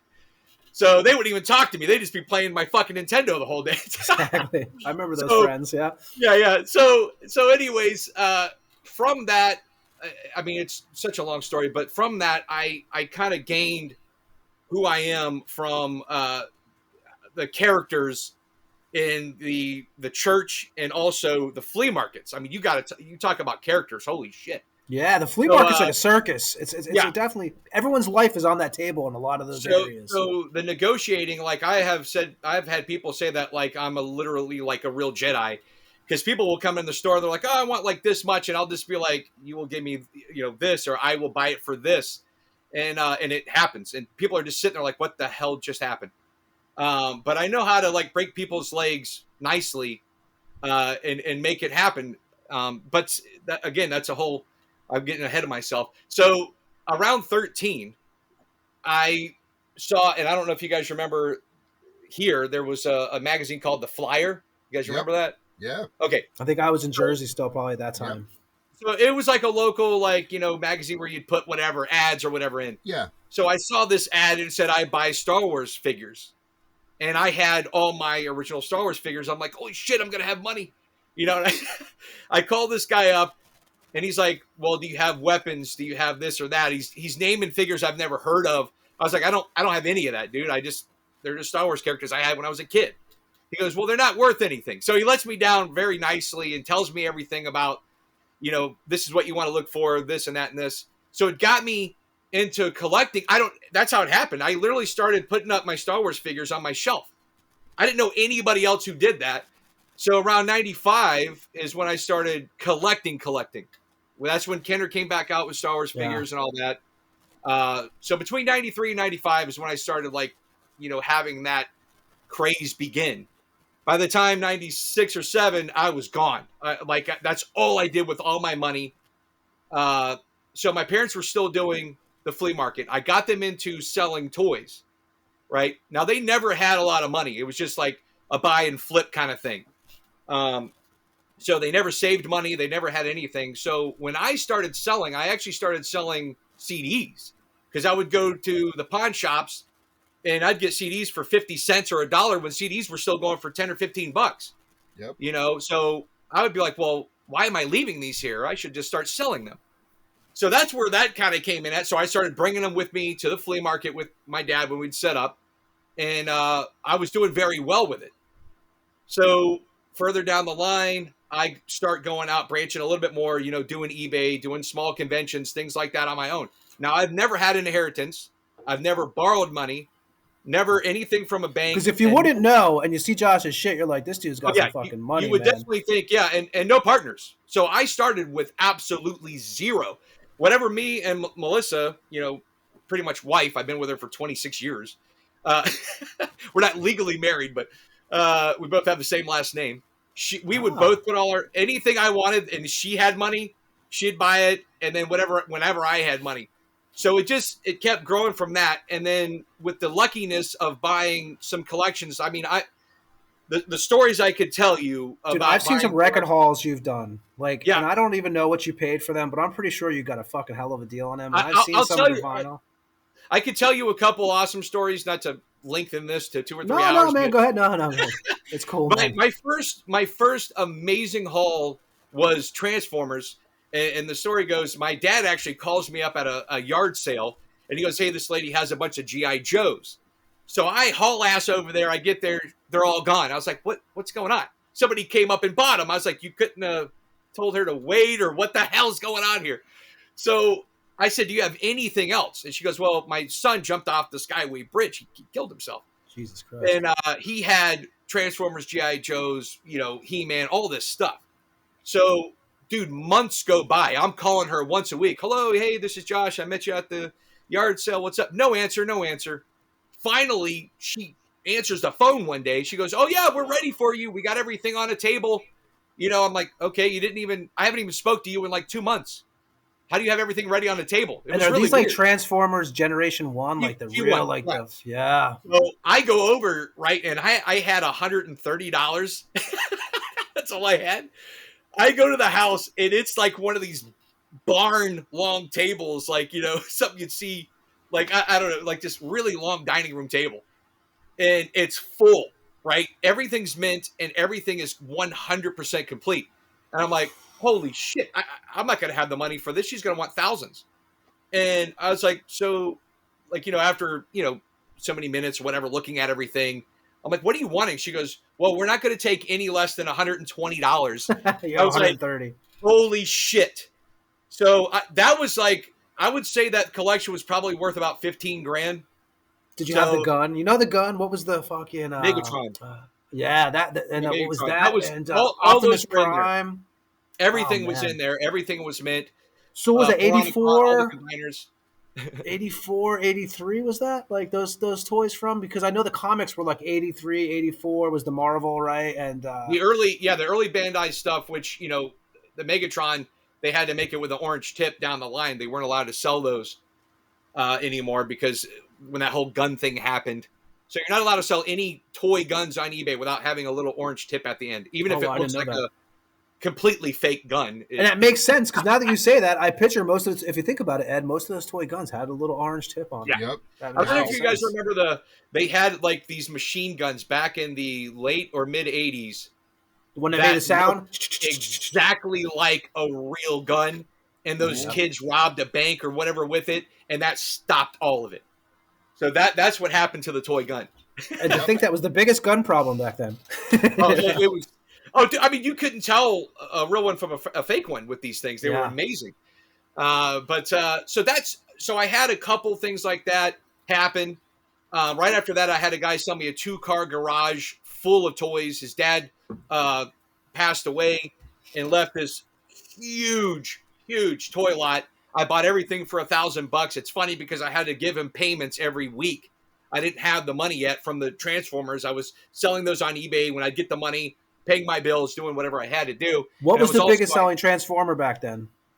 I know Optimus Prime was like a really big one, right? The original, which was like... Well, it was a different time, and things were worth different amounts of money as it is now. Some stuff was worth more back then. It's really weird. But some of the combiners like Piranacon, or Predaking, was one that I think I got like 500 for at that time. That was huge. But yeah, some of the other ones like Megatron was going for a couple $100, some of the other ones 100, 200. But when you're talking hundreds of them, at an average price of $100, $200 a piece, that really added up. So, but as far as my first store, it was, my daughter was born in 2008, and I really started doing eBay like full time. And I had, over the years, dude, I worked, you name it, I worked there. I did a lot of labor pool shit because I was like, oh, I'm going to make it music, right? Like we all think at one point. T-shirt salesman, man. And I was so hardcore, I would quit my job over a practice, mind you. Like, dude, I had practice tonight. No, you're coming in. Fuck you. I'm done. Like that. I was that hardcore. Right. So, that was so stupid. But it worked because I always knew I wasn't destined to be some do-boy. It was like, dude, I didn't like the 9-to-5, or I didn't like any kind of job where somebody was telling me when to come in, what to do. I hated it. And I think we all do to some degree, And that's what I think is so awesome about what you do. And I think this when I see your shit, I'm like, this guy works for himself. He obviously, if you look behind me, you can kind of tell. I'm like, I love the shit, but this is not what I do for a living. I do other stuff, which But I mean, that is one thing I envy you for. Like I said, not in a bad way, in a respectful way. I'm like, this guy basically, like, he gets to go look at records because they're on the shelf where he owns at work. I mean, I think the hardest part would be selling some records that I didn't want to get rid of. That'd be, the regret of, the selling stuff is really hard to do. For instance, I mean, I've had comics that even 3 or 4 years ago, I may have sold for $2 or $3 grand that are worth like 20 to 30,000 now, just in 3 or 4 years. So that's a punch to the gut. Same What thing is with the big toys. selling comics? Is that like, I know what this Spider-Man 15 or whatever from like that was the big one, his first appearance, and what was Yeah, that? Amazing Fantasy 15. Yeah, I've had those and sold them way too cheap compared to now. The last big one I think I sold that I really regret was I had a Fantastic Four #1, which those are extremely rare to find, and I sold that one for a lousy 3,000. I paid 700 for it, so it was a good, you know, profit for me. But now that book's worth about 25, 30,000 in the condition it It's was in, crazy. and Hey, that look, was they have literally a talking 6 years ago, like 5 years ago, 6 years ago. I've heard if you have a Luke Skywalker 78 like in the package, it's like, I mean, hundreds of thousands of dollars. Well, there's a lot of different variants when it comes to Star Wars. So a loose like Luke can be, $50 or $100, but then you have brown hair Luke, which is really rare, and then you have the double telescoping lightsaber. So you pull out the lightsaber, remember that, It and was then all flat on the bottom. It was like a rope you pull almost, out right? again. So those are That's the right. double That's right. telescoping. Those are the ones that are really rare. Now that one might, if it's a high grade, you might be able to get around 15,000 for that one. The really big dogs are like the rocket firing Boba Fett. If you can find those are And the the ones that are Jawas too. The Jawas sell pretty. Sorry, I got some Halloween decorations the going off again. the The cape, Jawas, the vinyl cape. brown. So there's there was the brown sock. What it was like? I guess there was it was like a prototype, I guess, right? Where they made the Jawas. Ed, you remember the Jawas? But it Yep. was made out of like the guy's socks, I guess, his brown socks. Sure, Then there was that's the what he vinyl did. cape. Yeah, that's what he did to show it as to see what it was going to look like because of the time restraint they had. But there are two different Jawas. There's the cloth one that's brown cloth, and then you have the vinyl cape. Like if you remember the Obi-Wan It's like Kenobi, a he did a reddish vinyl brown, cape. right? Yep. Yeah. That Jawa is really rare, and he can go for thousands upon thousands. Have you seen any of those in your store? I've had a few. Yeah, I wish I would have kept one of those. I never did. That's one of the only ones I'm missing from. So from 77 to 85, that's the complete vintage line. I have all of those except And maybe the like a 78 few. Vader, right? 78 Vader was a big one. And I think I read it was a big one because no one wanted it at first. Like Darth Vader was always my favorite. I don't know. I mean, but was I the think it was Vader everyone's favorite. I don't know if I wouldn't know if that's true or not. So Vader has a ton of variants as far as the country of origin goes. And they're collectors, man, when it comes to Star Wars. Because, I mean, it's like, okay, the line, if you look at it, how big it really is, there's not that many.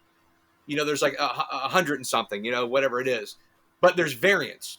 Like Bib Fortuna, if you remember that guy, Yep. the Oh Jabba's God. pal. Okay, he has a really rare one of him is in a red cloth. Those are extremely rare. But there's guys that collect like every Boba Fett if it's a different shade of color, if something on his chest or anything's a different color, country of origin, anything, and then the packages can be completely different.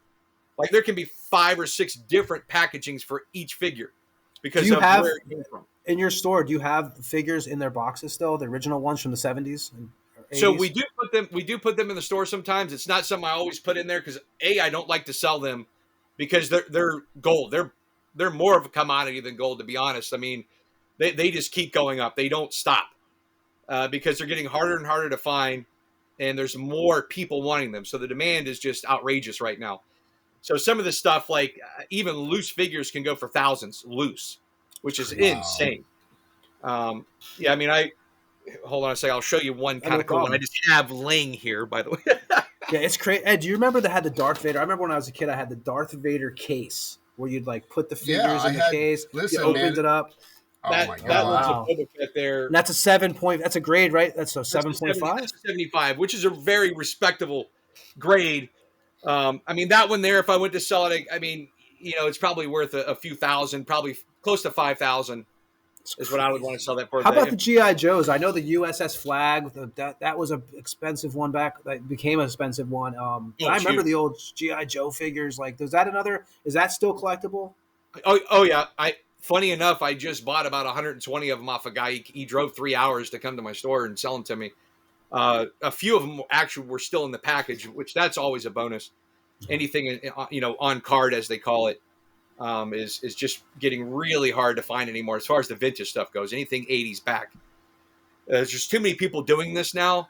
It's a completely different world. When I like going back to how I started, our big first step, I helped a guy I met that had a story. He had no clue what he was doing. And I opened my big mouth. And it's one of those things like, you shouldn't have done it, but I did. And next thing you know, because of what I said, he gets this massive collection off this lady. Her husband was in the army and he was in Japan or some shit. I don't know what it was.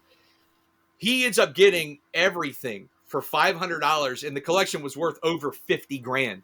Oh my God. So, yeah. So I helped him. I got a couple of celebrities to open we had a grand opening. We did this and all that. And I had a little spot in his store that I paid him rent for. We weren't partners. I think he had me there more or less to show him how to run things. Because the knowledge, you were like the Yoda. And once I knew I was being taken hat of, and it just wasn't working there, man, a little spot. And I don't know so where Highway 60 is, there's a Family Dollar that's right by my store. Behind that is this little tiny tire shop now. But that was my first real store. Oh, no shit. It was $400 a month. And I told Melissa, I was like, can we afford this? I don't know. This is a big step, like not working at all. The first year or two, dude, I was there every day. I was there every single day. That's what I was wondering too. How long did it take you to actually get out of that being behind the desk the whole time? Man, and we still have issues with that now because of theft, man. I mean, I'm not going to say some names because you guys actually know who they are. They've actually helped me out, and so-called best friends have actually stolen from me. People in the community. That's fucked up, man. That's so fucked up. So, and it's that's the hardest thing is finding someone you can trust, and because of the mass that we have, it's not just comics or not just video games. And we sell video games, comics, toys, records, posters, vinyl, shirts. We have everything. So to have that knowledge encompassed is extremely hard. So to find somebody that can deal with all that. So most of the time when we have somebody, it's just somebody there as a body at the store so I can have a day off. But the first, I would say 2 or 3 years, I was there by myself 7 days a week, minus the major holidays. So I had to really sacrifice everything. But it worked. And the main reason why I opened up a store, by the way, was to buy stuff. It wasn't even to sell stuff because you have eBay, you have conventions.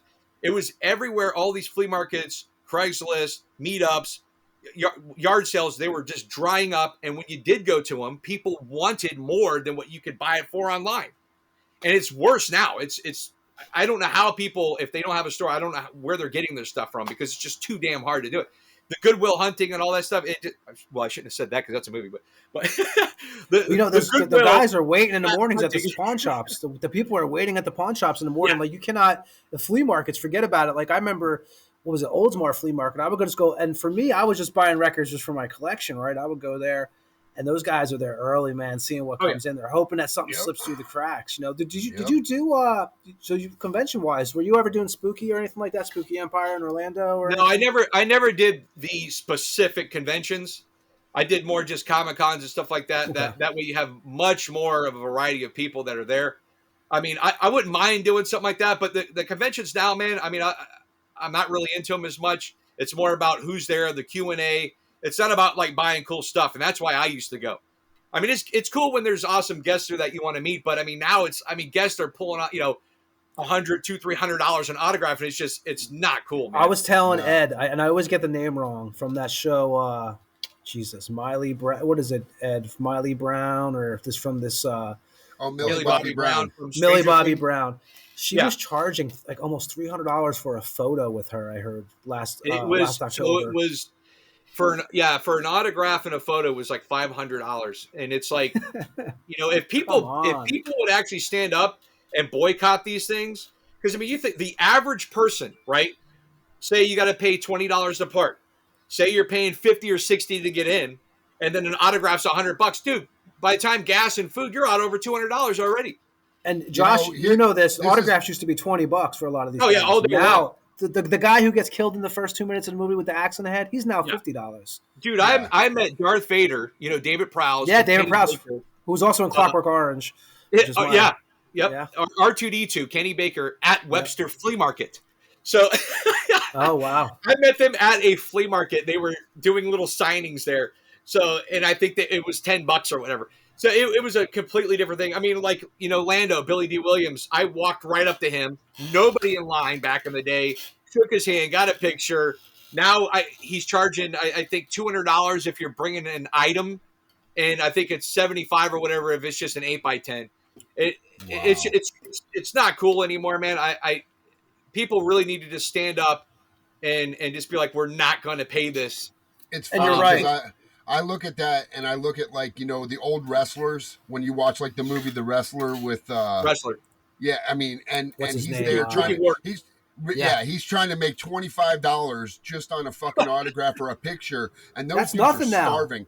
Yeah, but those dudes are starving, and they put their ass on the line, like, physically for people, and they're not appreciated. But these fucking princesses are out here because they're on a TV show, think they get $500. Fuck out of here, man. Ed, I used to go to like Spooky Empire and get like say it was Friday 13th Part 3, right? And this is like probably 15 years ago. You would get the whole cast. Like, say you get like 10 people, $20 a pop, easy. But like I was saying earlier, now there's no way you're getting out under $300 to get that poster signed. It's insane now. Yeah. And I mean, well, meet and greets, everything, dude. Look at how much you paid to see King Diamond. Fuck that, dude. Yeah. But you know what though? Hey, I gotta say, I don't regret. I mean, one of my things was always to meet King Diamond in the makeup, so I gotta say, I'll take that one on the chin. Like, or Alice Cooper too. What you paid to see Yeah, that motherfucker? No way, dude. I've seen Alice Cooper. I've seen Alice Cooper 26 times now. It's insane. I took my nephews. My hopefully my daughter will go next year. But I love Alice, man. I know it's crazy. I like Alice Cooper a lot, dude. I love Alice. Love Alice. Yeah, but not man. enough to pay what he paid for a meet and greet. No fucking way, dude. He did sign whatever you want. You could bring him 15. He was awesome. I mean, we talked about some football because I like some of that stuff too. So it's when I see your store, I look at some of your music stuff. I mean, you had a box set, an Ozzy box set I saw for like, and yours was actually, so Josh's was actually at a good price at $1,500, I believe it was $1,600. This thing goes for like, no, I picked up what was it? Memoirs of a Madman a couple years ago with the 24 by 36 signed poster or something. It was still like a decent penny. But this thing that Josh has, what is this, Josh? You have it's a box set, right? It's crazy priced. But yours is actually a good deal. Yeah, the See You on the Other Side, it's every record plus a lot of extra stuff. There's a piece that's signed in there, and everything's numbered. And when it first came out, I was like, they were $500. And I tried to buy 20 of them, right? So I ended up getting 10, and I called the place. I was like, hey, what the heck's going on? I tried to buy 20. They're like, well, there's nothing wrong on our side. Well, not thinking like an idiot, I had, on my credit card, I had a limit per day. Oh, yeah. Yeah. So unfortunately, I only got 10 instead of 20 or 30 like I wanted. But yeah, I mean, the past two I sold for $2,000. I'm not selling anymore. I think I have 5 or 6 left. I'm not going to sell anymore because it's just going to keep going up. But it's an amazing box set. Everything's either splattered or swirled colors, and it's the only other official release of No More Tears and Osmosis. So those ones that you couldn't really get back in the 90s, you can't touch those originals, man. They're extremely rare. I never had seen it until I saw your copy of it, and I was like, oh shit, like I said, the Memoirs of a Madman, I got lucky. I happened to hop online, they put it up for sale, like, because that shit flies fast, because obviously Ozzy, we all know, is getting older and blah blah blah, but I mean, I happened to grab one of those, and that was still like nothing like what you have. I actually when I knew you were coming on, I pulled out one thing that so Ed knows, I used to live next to an elderly lady, right, over in Florida in St. Pete, and she would go up in New York City. This is back in the day, she died a couple of years ago in her 80s. She would go to the TV station up in New York all the time when all the actors would come in, the black and white actors. So probably a year before she passed away, I used to walk her dogs, do her grocery shopping, a bunch of stuff for this woman. Ed knows the whole story. So she gives me a box one day. She's like, I don't know anybody that would appreciate. This is kind of like your story about the poster, but mine's actually probably a little cooler because she hands me a box of all the black and white actors' signatures she used to get, right? I'm talking Judy Garland, all this stuff. This is one of them I have with me here, which is obviously nobody else can see it. Lon Chaney. Yeah. She would go to the studio and meet all these people. And I mean, just tons of black people I didn't even know. And she gave it to me. I don't even. I mean, I have so much of these old, and I love old black and white films. I love that stuff, man. I could just sit there all day and watch it. My wife passes out. She's like, my wife's like 10 years younger. She's like, what the hell are you watching this for? What are you, like 90? When I was a kid, my grandfather raised me watching black and white movies. It's I what watched we did. love them, yeah. So when she gave me this stuff, I had to pull that out, that Lon Chaney, because I mean, I love the old Universal. Obviously, if you see behind me, there's a bunch of that stuff. But is that signed? Yeah, it's signed. Yeah, oh, wow. Yeah, it's signed. There can't be many of those. No, and she used to, and she has. So she would actually. Look, I'm forgetting the name now for the guy who used to run the cow. He was the Angels. He was a country singer. She used to run his fan club for him. I know I'm going to think of this after the show. He's famous. Once I told you the name, you'd remember it. But she would run his fan club, and she would go meet all these actors and actresses, and she's just saved all these black and white photos. I have actually, Josh. One of these days when I get some photos, I'll send them to you just on the side. But just crazy stuff like Judy Garland, like that's just insane, Like I mean, yeah. But the Chaney was my favorite because I love the Universal whole thing. There can't be many of those out there either. I don't think he signed a lot of stuff. He wasn't I don't think he was a very big people person because I mean he was very depressed. That's what I heard too. Yeah. He donated his body to a university, so he doesn't even really have a legit burial. So he was because he was just overshadowed by his dad, which I mean you can't even touch Lon Chaney Sr. I mean he's a god. I mean exactly, and that's when I got this. This was my favorite out of the whole collection. I was like, I even bought it with me to Europe. I was like, I'm going to keep this here because this is the one thing. If my place catches on fire somewhere, I don't want to lose this. I'm like, you need to have that in a frame up on the wall. Yeah, I have it in a protective plastic. I actually drug it out of the room. It was like packed away, and I was like, I got to show Josh this. But you have Wolfman's probably, and I do love The Creature, and I do love Dracula, but as far as one of the more well put stories and movie as a whole, Wolfman is probably one of the better ones. Yeah, I love it. Especially with the effects and everything back then.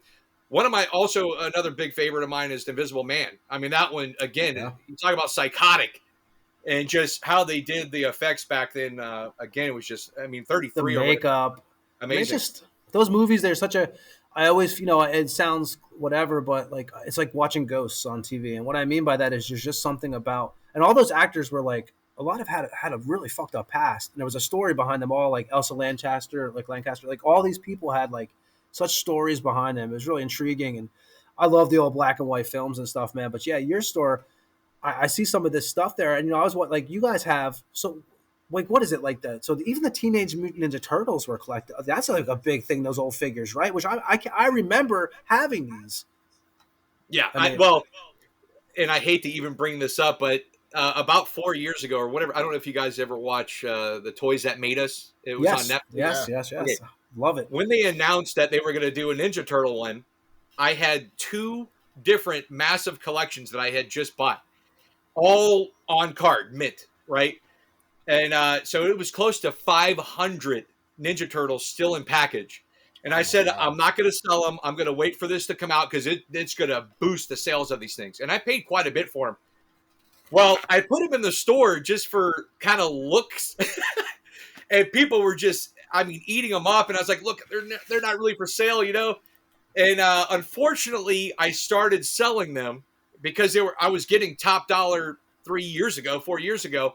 Well, just for instance, oh, guys, this is so sick. And we're talking, again, 3 years. It's not a big, you're like, oh, I held onto this for 20 or 30 years, or this is my retirement. Dude, I'm talking 2 or 3 years. The Creature from the Black Lagoon, Leonardo, they did because they did Universal Monster Ninja Turtles. All right. I sold him for like $70. He's like 600. And we're talking 2 or 3 years. That's just one. Now you add up the other 500 that I was selling for $50 or, some of the more rare ones, 100, like scratches, $4,000 or $5,000, and you're talking 90s toys. Right. So it's kind of unheard of until now, but those kids have grown up, and they're wanting their stuff. They want the 64s, the Wiis, the GameCube, that kind of stuff.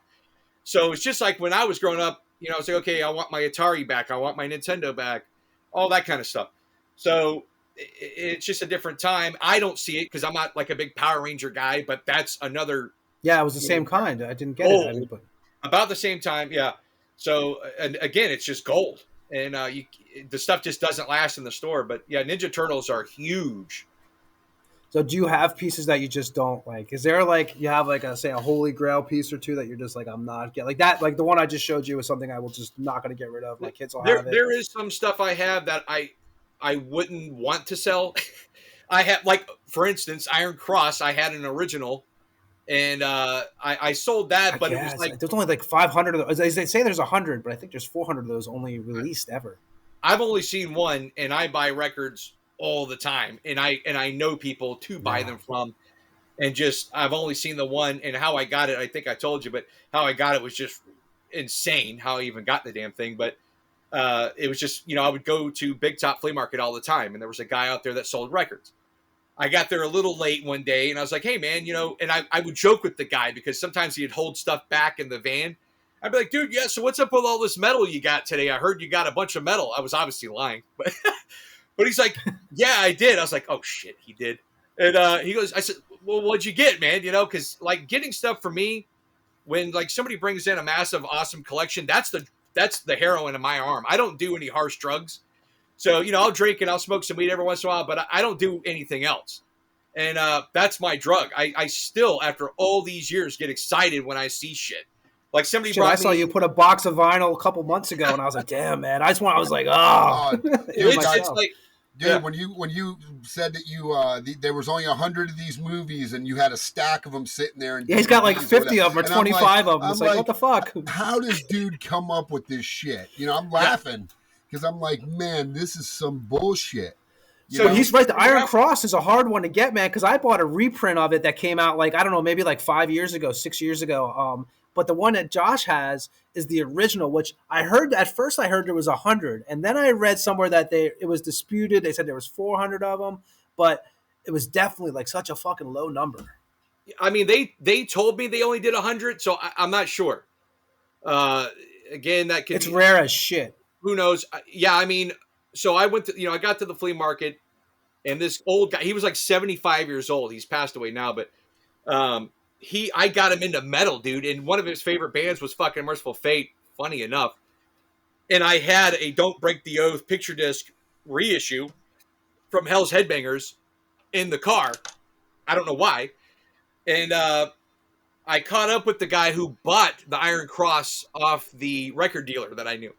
So he got it from a guy that brought it to him and sold it for $2, right? He traded it to another guy for an $8 record. And what was the condition of this record, by the way? Oh, it was fine. It was great.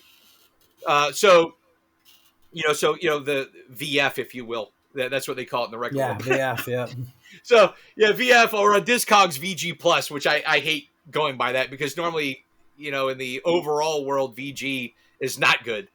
So regardless, so I meet up with him after I think 4 people had this in their hands and nobody knew what the fuck it was. The guy's still walking around the flea market and I catch up to him. I'm like, holy shit, he's still here. Now there is another Iron Cross, Yes, not from Orlando. So I go up and I'm like, hey man, what'd you get today, dude? And he's pulling shit out and fucking he pulls it up and I'm like, oh my dude, the inside of me's just like, son of a bitch. Like, how am I going to get this right now? Do I kill this guy and take it? Or how much did you pay for that? I have to ask, man. Tell me you paid like $20 and I'm just going to like turn off the show now and leave. No, so dude, he got it for $10 off Dean. And at the time, it wasn't a record that was like on Discogs or like anybody really knew the value. So I said, dude, I have a Merciful Fate picture disc in my car. I'll trade you. Now, I only had like, I think $16 in that record. So I was like, dude, you're not going to like this, man. It's a shitty record. You're not going to like it. It's like really old school, muddy metal. You're not going to like it. So we go to Dean's place. He had a fucking turntable. We put it on. He's like, oh, it's okay. I mean, luckily, all this happened for me. And he traded it. So I had an original at one point in time. I have a picture with it. I should have kept it. I really sold just because I did because at the time, this was a while back. I kind of needed the money. I mean, I got over $1,000 for it at the time, and I only paid $18 for it. So I kind of have a rule of like, original. I don't keep a lot of original stuff. Like I have a break-off point. Like I do have stuff that are worth $5,000 or $10,000 as far as toys go, but I really don't like sitting on them. At one point in time, I had Stadium Events, which is the rarest Nintendo game ever released. It's not the rarest Nintendo game. Like they had like some tournament carts like that can go for 20 to 40,000. But this one goes normally for about 8 to 10,000. I was in a movie with that. I think it's on Netflix or Tubi. So it's called Nintendo Quest. It's more of a documentary, but I'm in that, and it's almost like I'm a villain because I have this rarest cart, and we're trying to, do a deal, and I'm kind of being a hard ass about it. But it's a fun little watch if you're up to it one day. But I kept losing this thing in the house, and I was like, look, I can't keep doing this because I might end up really losing it, or somebody might steal it. So I ended up selling it for like $7,400. And a guy, he flew down from Ohio, rented this freaking amazing Challenger at the time. Like, he put so much money into this. And the reason for meeting me in person was to open it to make sure it was a legit copy because they fake them. And he goes, especially now. Oh, yeah. He goes, dude, I trust you. I was like, so what was the point of flying down here and doing all this if you're not even going to? So we didn't even open the cart. So we had to go get a notary and everything. And it was a big deal. But it was to this day, I never understood why he didn't want to. I mean, it would take 5 seconds to do it. But but no, I'll tell you this: after what I saw you deal with a couple times on eBay. Oh yeah, eBay sucks for the seller. It sucks, man. I forget the one, man, where the guy said the game was broken. It was a fucking like a board game or something, and it was missing pieces or some bullshit. And eBay just he kept the thing and took the money. And I was like, it's happened before. I'm actually right now we're talking to a lawyer or sending the papers to eBay to get some money back from that kind of stuff. I mean, we're talking, dude, 1 year I got hit with extra fees. Like they have extra fees if you're not above their DSR rating. And within 2 years, it was like $15,000 in extra fees, not the normal fees, extra just bullshit fees. So yeah, I absolutely hate eBay, but the unfortunate thing is you have to kind of sell on there because you have millions of people. Yeah, overall, you're not going to get those prices, man. Yeah, it makes sense. And I have to say too what you said earlier, which I agree with, and I am to the point where you are. I don't need originals anymore. Yeah, I'll buy as long as I have the record, I can listen to it and pop it on if I want to. Like I don't need those unless it's like I have like Rain in Blood signed by everybody. Like that I'm gonna keep because I got it signed personally. I'm not gonna get rid of that.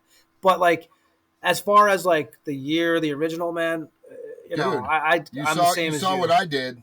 My guitar player Matt, I thought about you bringing them to you, and I just hesitated because I had the original press death metal shit, like from Aces Records when they came out. Like we're talking, I don't listen to CDs anymore. And I decided my kids aren't going to fucking give a shit about this. They're going to give no shits whatsoever about any of this. So I'm like, I'm going to sell it. And then I started selling them on eBay. And then somebody screwed me over and ripped me off. Said that the disc was scratched, but refused to send it back. And I'm like, you know what? I'm fucking done. I'm not doing this because some of this shit is rare. Like, you send a bolt thrower CD out for $50 and now they're saying, oh, it's scratched. Where clearly on the fucking image that you took a picture of, it's in mint condition. But eBay's like, well, we can't tell that's the original, and I'm like, what do I have to do? Put my dick in the, And they favor the buyer, right? I mean, yeah, that's pretty much the deal with most of the time. I had one time where I sold a bike crank, expensive one, and the dude's like, dude, it's broken. And I'm like, dude, it was brand new. It was, it was like brand new. And then he sends a video to me showing how he's standing on it with 1 foot, getting it to break. So I sent that to eBay and they're like, you know what? You're right. He fucking broke it. And they paid me. They had him send me the item back and then they paid me my money back. So, it depends on how they open up the case. Correct. If they open up a case not as described, no matter what, they will let them send it back. That's what sucks. If they send it like, oh, no longer wanted or this or that, you can fight the case. If you get the item back and it's not in the same condition, you can try to fight it. It's just the bad thing is everybody on eBay, when you call them, they're not English, American. Oh yeah. You know what I mean? Getting a hold of them is like, fuck, you might as well try to blow yourself first because you got a better chance to getting them on the phone. Yeah. I mean, I've gotten lucky a couple of times, but people know the loopholes, the criminal loopholes. I mean, I've gotten screwed in the store from, stolen credit cards, $5,000, $4,000 before. So, I mean, you got to take all that stuff. But yeah, going back to the store, like having right now we have a couple employees that are doing okay. But yeah, the first store, it was okay. Can we do this? Is this going to work?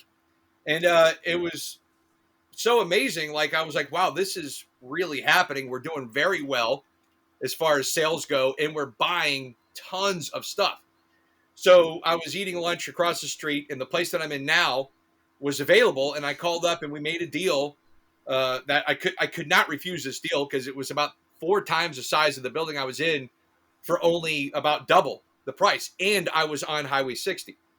Now, granted, I've been in hell for the past 5 or 6 years with the guy next door, which, holy crap, just within the past week, we found out that he's getting out finally. So I have a chance right now. I forgot about that, man. The stories about that fucking dude, man. I was like, unbelievable treatment from this guy, man. I mean, but he's gone. He signed a lease to another place, and I'm actually getting the first, like where they're going to give me the whole building if I want it. So I got first dibs. Nice. So it's like taking another step, because now you're talking, I think that space is almost 6,000 square foot. That's huge. So now it's more manpower, it's more overhead, and it's like making that decision from literally from nothing, from a duplex to having nothing to my name, to the eBay and everything like that, to keep stepping up in life. That's what I've done. And now we're like, holy crap, we're very successful. Where Melissa's actually quit her job of 20 years to help me. And and now we have this opportunity now to be one of the biggest pop culture stores in Florida.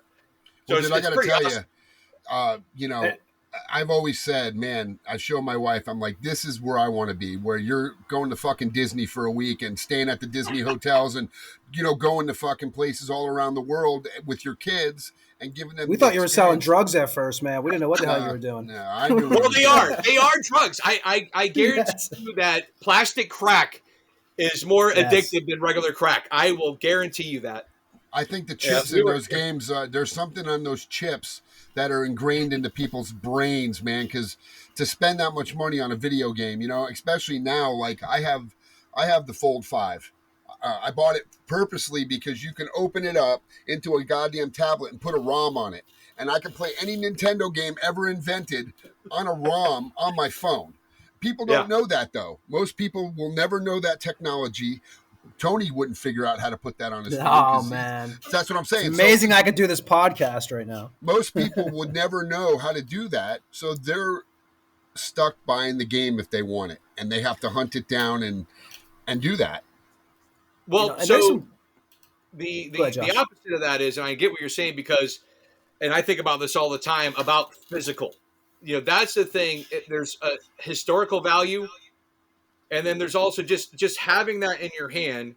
So when it comes to records, or CDs or whatever, dude, I mean, I could sell all my records right now and just put everything on Spotify and have all this room, save all this money, and save the freaking routine and ritual of even putting on a vinyl.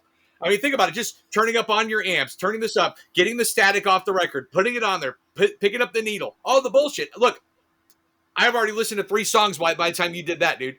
But physical product is the best, right?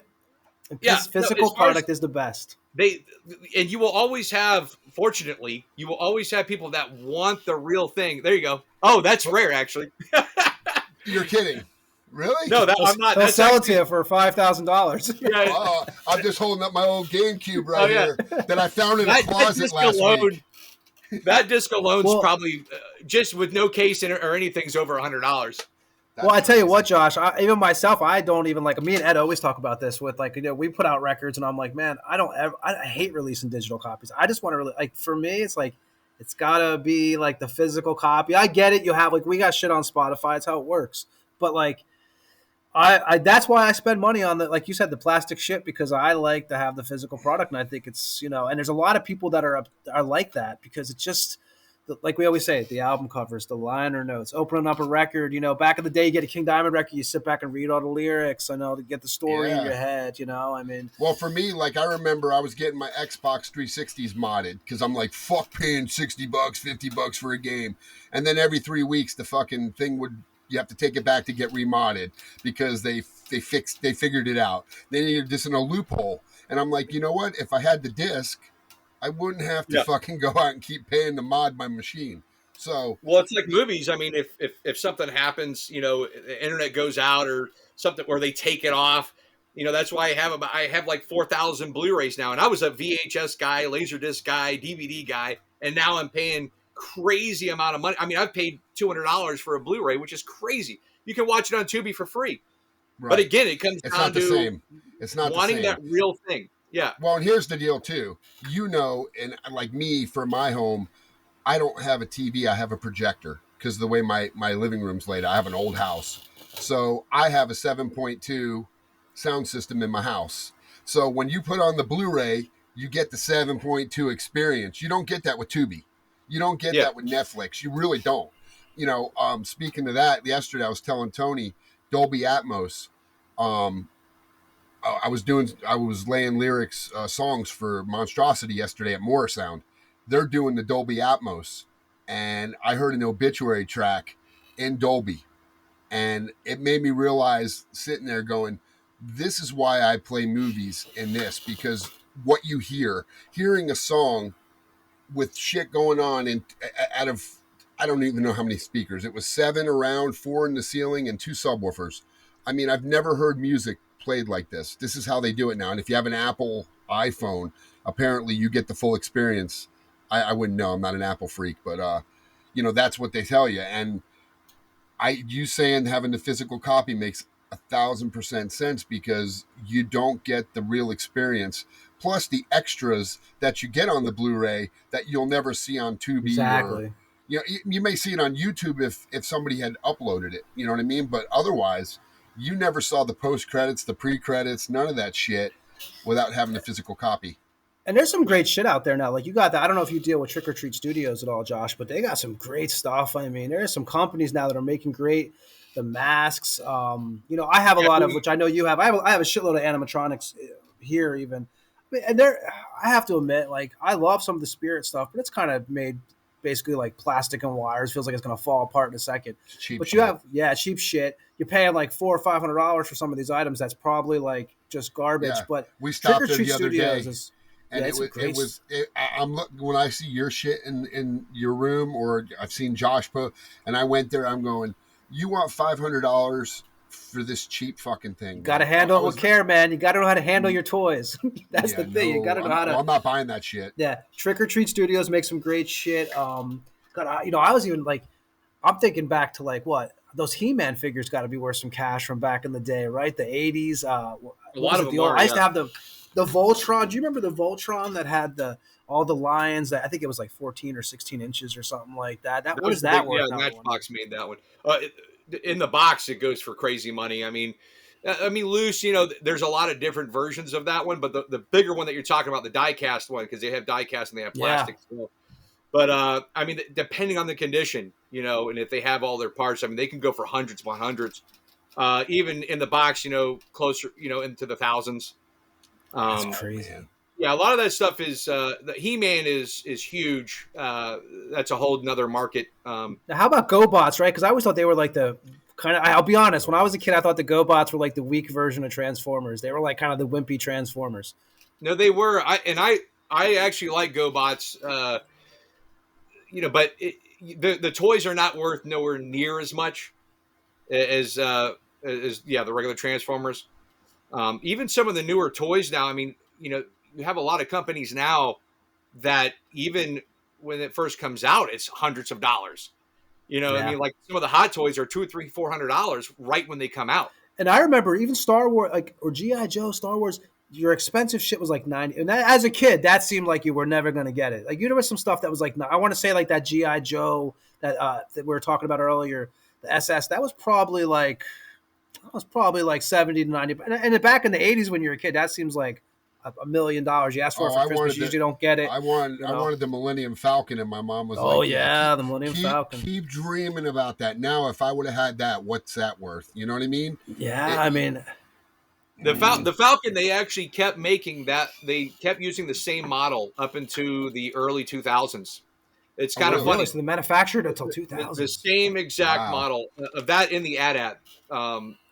The one that got me, and I don't know if you guys remember the Kmart that was on Highway 60. Yep. Right Not next to there Chuck E. anymore. Cheese. When I was a kid in 83 or 84, I wanted the Rancor. And it was like it was like $15 or whatever it was. It was kind of expensive. And my parents did not want to buy it. And I remember hiding it, right? And that when I got older, I would come back and get it. You hide it in the back of the. You move it in the back of the line, right? Of all the, I used to take the Star Wars figures and put them in the change your back. stock all the time. Yeah. I mean, like, I'll get it when I'm older. I'll get my own money and come back. Yeah. Now, have you dealt with shoplifters at your store? Just the regular regular guy very coming little. We have caught most of them. It's not a big thing there, luckily.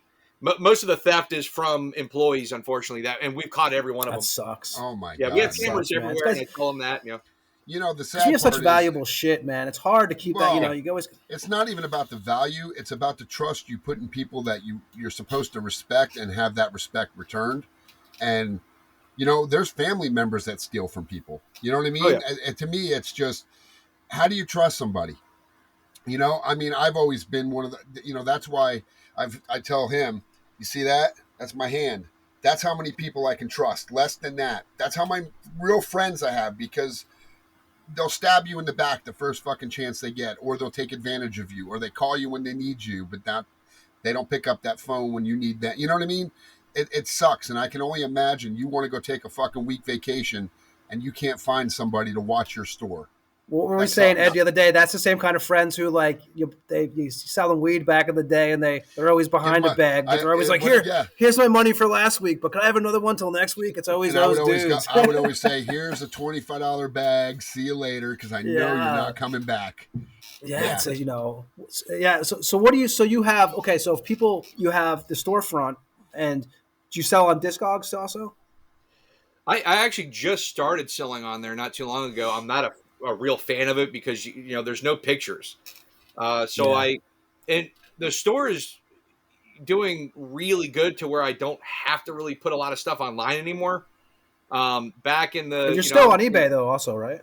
Yeah, it's under the store name. My old one was called Heavy Metal Toy Junkie. That was my first eBay back in, I think, 97. I opened that one up. That one now I had like 3,000 or 4,000 items on at all times. Wow. This one so now it's V&C Collectables is the new name. Vintage and Current Collectibles is what it stands for. We're actually, if we get the whole building, because we've never had a grand opening, which is crazy. But I remember the first day just putting stuff in the store. You know, me and my daughter and Melissa, we were just putting stuff in the store, and people just walking in like we're open. So we just never had a real opening. So that's crazy. It's wild, man. I mean, like, yeah, and it's you know, it's insane sometimes looking back to where I was and now, and I'm like, dude, how is this happening? Like, we're not selling. Yeah, how long did it take you to realize you were cool? Like, how long did it take you to realize, okay, man, I can fucking do this. I'm gonna be fine. I can live like you said. Your wife retired from her other job now and does the work with you. It was within that first year. Now, I would say the big eye opener was like, okay, if we pushed a little harder and did things right, we could do it full time, no matter what, with her quitting her job as well. So it was during COVID, actually. When COVID that didn't hurt you. I was going to ask you about that. That didn't fuck you over, huh? The COVID. No. So when COVID happened, I was like, cool. I want to take a break. This is fine. Well, everybody quit on me because they were, you know, flipping out. The media was scaring the shit out of them. So I was like, guys, it's not what you think it is. Yeah, people are getting sick, people are dying, but just chill. You know, they didn't want to stick around. So I stayed open and I said, well, let's just see how it goes. If it is, you know, when nobody's coming in the store or they come by and shut us down, will stop. Well, that never happened. So during COVID, dude, it was like Christmas on steroids. It would, because everybody was closed and people wanted something because of the lockdowns and whatever. They didn't want to go out much. So they wanted something. People were getting into Pokemon cards again, collecting toys, buying video games. We could not keep shit in the store. And it was just like where Melissa had to quit her job in a way. It was like, holy shit, how am I going to do this? We're so freaking busy right now. So every day was like Christmas. And that's when it was like, wow. And through that, we got so much more clientele and just word of mouth and all that stuff. But even on like a Monday or Tuesday, it's packed sometimes. It's crazy. Well, we got to get you to, like, if you ever would, we got to get you to do like a little video for us of some of the shit in your store so we could put it on our Instagram page, because people who hear this will probably want to, see a lot of this stuff. I mean, you have a pretty good one sheet collection too, don't you, over there? So I don't put the one sheets in the store anymore. I collect them myself. The ones that we have mainly are just repops. Okay, the repops. Okay, yeah. Yeah. I'm a one sheet guy. I got tubes everywhere. My wife wants to kick my ass sometimes. I got I keep all the old one sheets for. I used to go to the movie theater, take my allowance, and this is back before not a lot of people wanted them back in the 80s. And I would go to the theater and be like, I would take my allowance, so I'll give you my $10, and they would give me a box of the rolled up posters with the rubber bands on them. And oh yeah, Oh, I got those would be worth something. Who knew they would be worth something? Yeah, a lot of them. God damn it. Yeah, I had a guy bring me in my old store. He brought a Revenge of the Jedi, before it was Return of the Jedi. He brought me that one and a couple extremely rare Star Wars posters. And at the time, I was like, well, these could be fake. I didn't know how to tell the difference at the time. But I knew enough. I was like, well, this looks good. The numbers look good. The paper feels good. Old posters were not rolled. They're folded. You know what I mean? Folded into like the... So if you get a rolled poster from, the 70s back, it's more than likely a fake, to be honest. Yeah.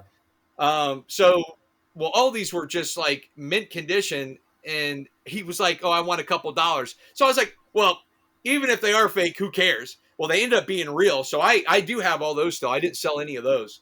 And those are worth thousands. The Revenge of the Jedi is just... And a lot of them used to have the numbers. Like I remember like the Creep Show ones I have and the Friday the 13th ones, they always had that little, I don't know, the theater numbers in the bottom corner of them and stuff like that, So the numbers on the bottom, what they mean is you'll see like a 56/100 or 98, whatever. So it's what production or what year it was.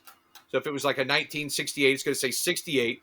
And then on the right side, it's going to be the production of the movie that company had made. So if it was like the 80th movie that they made, it's going to say 80.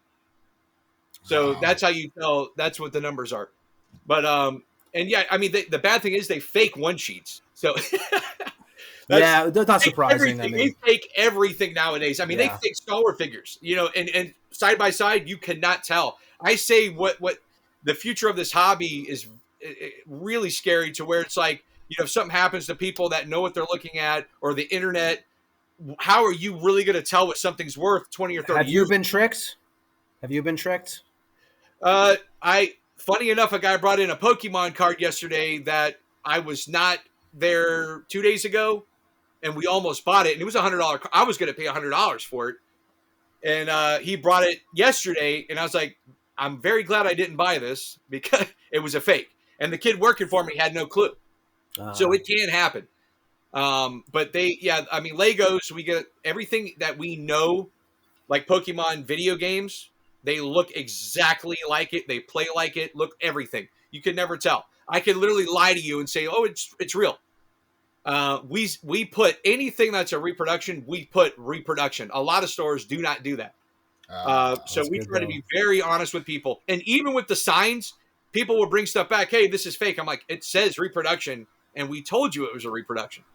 So now, even doing that, so it's hard to sell that kind of stuff, but you have to have.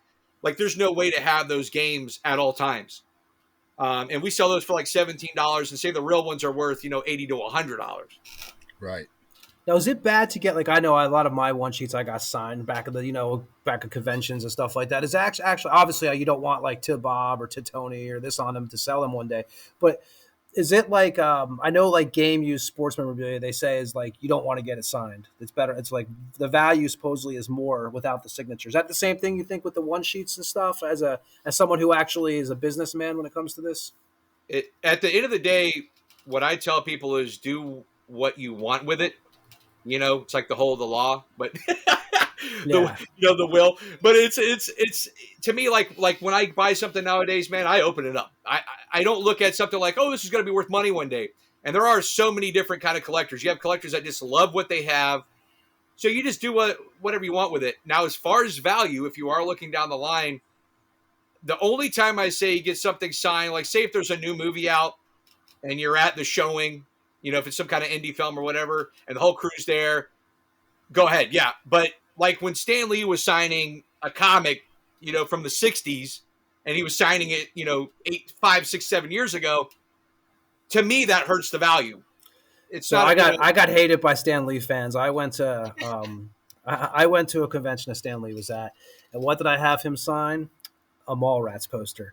And these kids thought it was like the biggest blasphemy. Now I'm from Jersey. I grew up on the Kevin Smith films, the Jay and Silent Bobs. So I was like, hey man, Stanley, I got him to sign that. And some of the people that were in line, they were like, are you crazy? Like you should have this sign, this sign. I'm like, yeah, but I'm never gonna get rid of this. This is like, this is just for myself. Like this is I have an Evil Dead Thailand poster, which is awesome, signed by everybody in the movie. Which actually wasn't that big of a cast. So those films are actually where you can get them done pretty easy. You have the special effects guys. If you think of the Evil Dead, there was maybe like I think 8 or 9 people altogether, maybe even less. But yeah, I mean, I know, but they always tell me like, oh, you shouldn't get this, you shouldn't get that. But like if you're doing it for yourself, fuck it. But yeah, I know there is some kind of rules when it comes to like reselling shit. Yeah, if it's meaningful to you, I mean, who cares? If you're going to be happy with it, like the whole cliche of we only go around this one time. I mean, dude, who cares? Exactly. I mean, you might die tomorrow, and that whole like, well, holding on to this poster ain't going to mean shit because your wife will probably throw it in the garbage. I'll be dead, and Josh will be buying my shit at the fucking garage sale for the $100. You'll be calling me up. Yeah. I found your number on this podcast telephone line. I was wondering, you want to pick up some shit here? Yeah. Ron Cheney Jr. doesn't have a COA, so it's probably fake. I'll give you $5. Exactly right. Yeah, $5. I know. What is the biggest? I mean, what is the most valuable thing you've bought into your shop that you think up to this date? Like the one thing that's just like, the big score, I guess you'd say. That I bought in the store? That someone had bought. Yeah, you've gotten in this store in a trade or a lot. I mean, there's so much stuff comes to mind, man. I mean, like one of my happiest moments for me, and there's so freaking many. I mean, I've had TV producers approach me and want to do, film there or show there or whatever. And we've never come to an agreement. And I think it would work. I mean, I have that kind of personality, whatever, if they let me be free amongst what I want to do. But it was always like their way, and let's plant stuff and make it a fake show like all these other shows. Like that Pawn Star, that has to be fake, right? Yeah, it's all set up. It's all rigged, just like Comic Book Man or Storage Wars, all that. And it has to be because you cannot have a big production crew just waiting around for something to happen. I did go to that store in Red Bank. I went to the Secret Stash in Red Bank. And I will say what was crazy was when I went, and I told you about this, Ed, I believe, everyone was working there from the show. Yeah. I really didn't expect that. I mean, they were all actually there, which was kind of interesting. They had the Buddy Christ in the back from the Dogma movie and stuff like that, so kind of so everything, if you were there, they moved, by the way. But yeah, if you were there when they were at the old location, so there was a part where they actually filmed that looked at like a whole checkout counter and everything that was all propped. But yeah, I met all those guys. They're all awesome guys, man. I mean, the show was really fun to watch. I still watch it, even though I know it's all fake.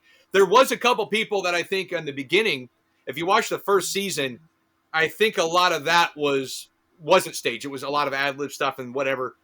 And I've heard some crazy, funny stories. The guy that helped produce that and bring in a lot of props, unfortunately, he passed away, I think, last year.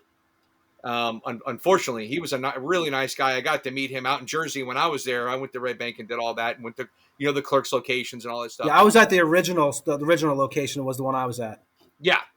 So, yeah, they had a whole part where you can see where they filmed at. And that's what they want. I mean, even when you go to Vegas and you go to the gold and silver pawn shop, there's a whole blocked off part where they kind of like do the show at. Yeah. So, you know what I mean? And I was Smoke.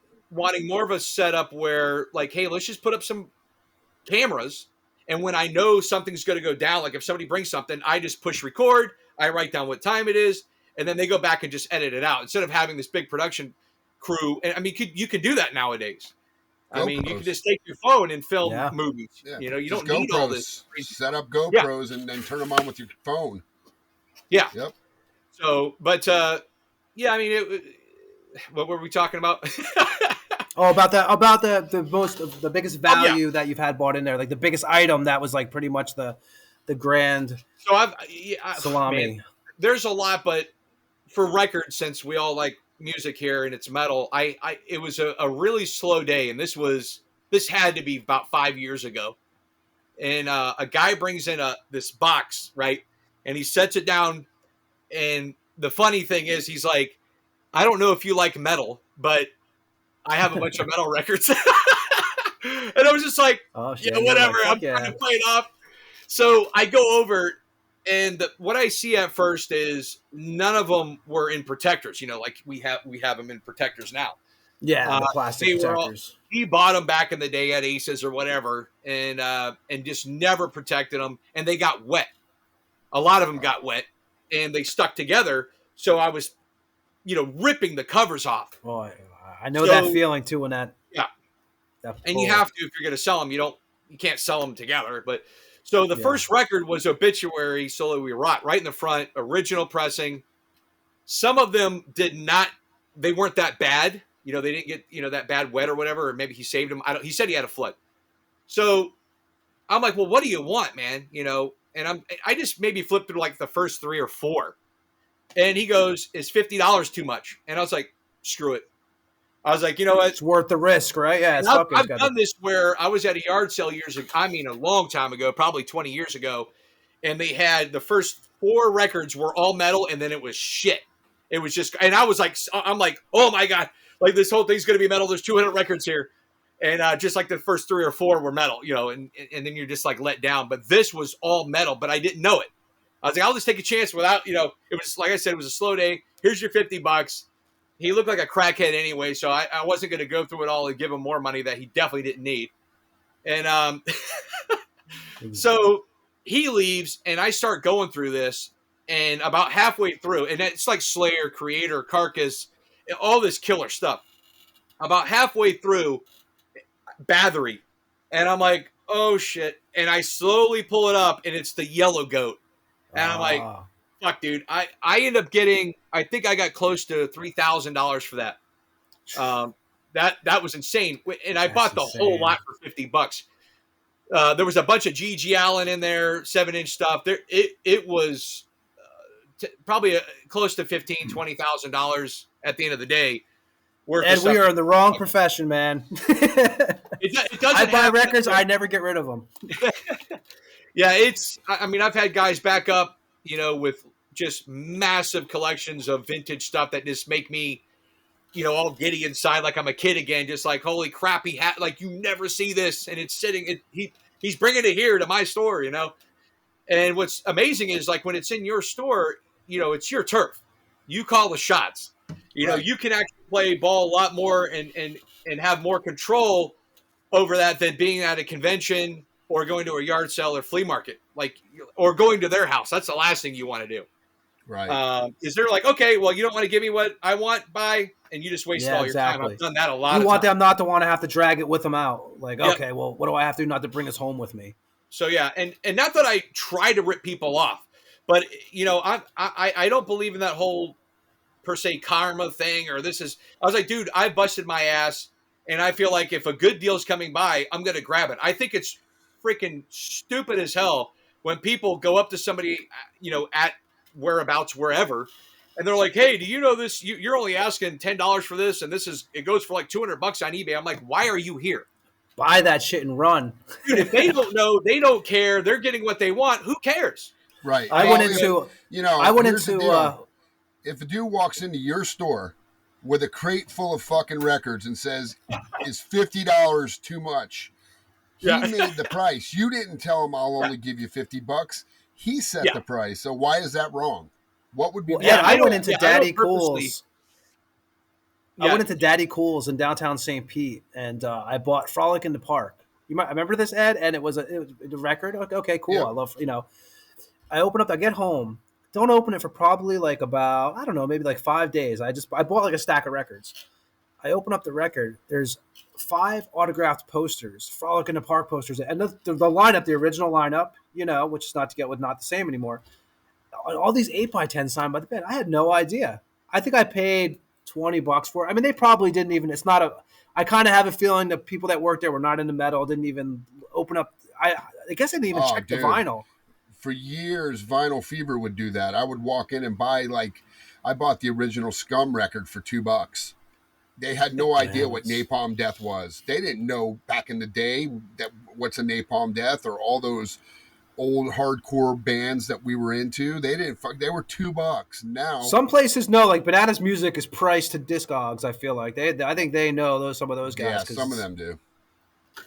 I used to score a lot at Sound Exchange before they really knew what they were doing. Because when it comes to pressings, right, that's where you can get crazy money for stuff. Like, say, like a Slayer Hell Awaits reissue, $10 all day long, brand new. Now, I walked in, and I used to buy a lot of CDs.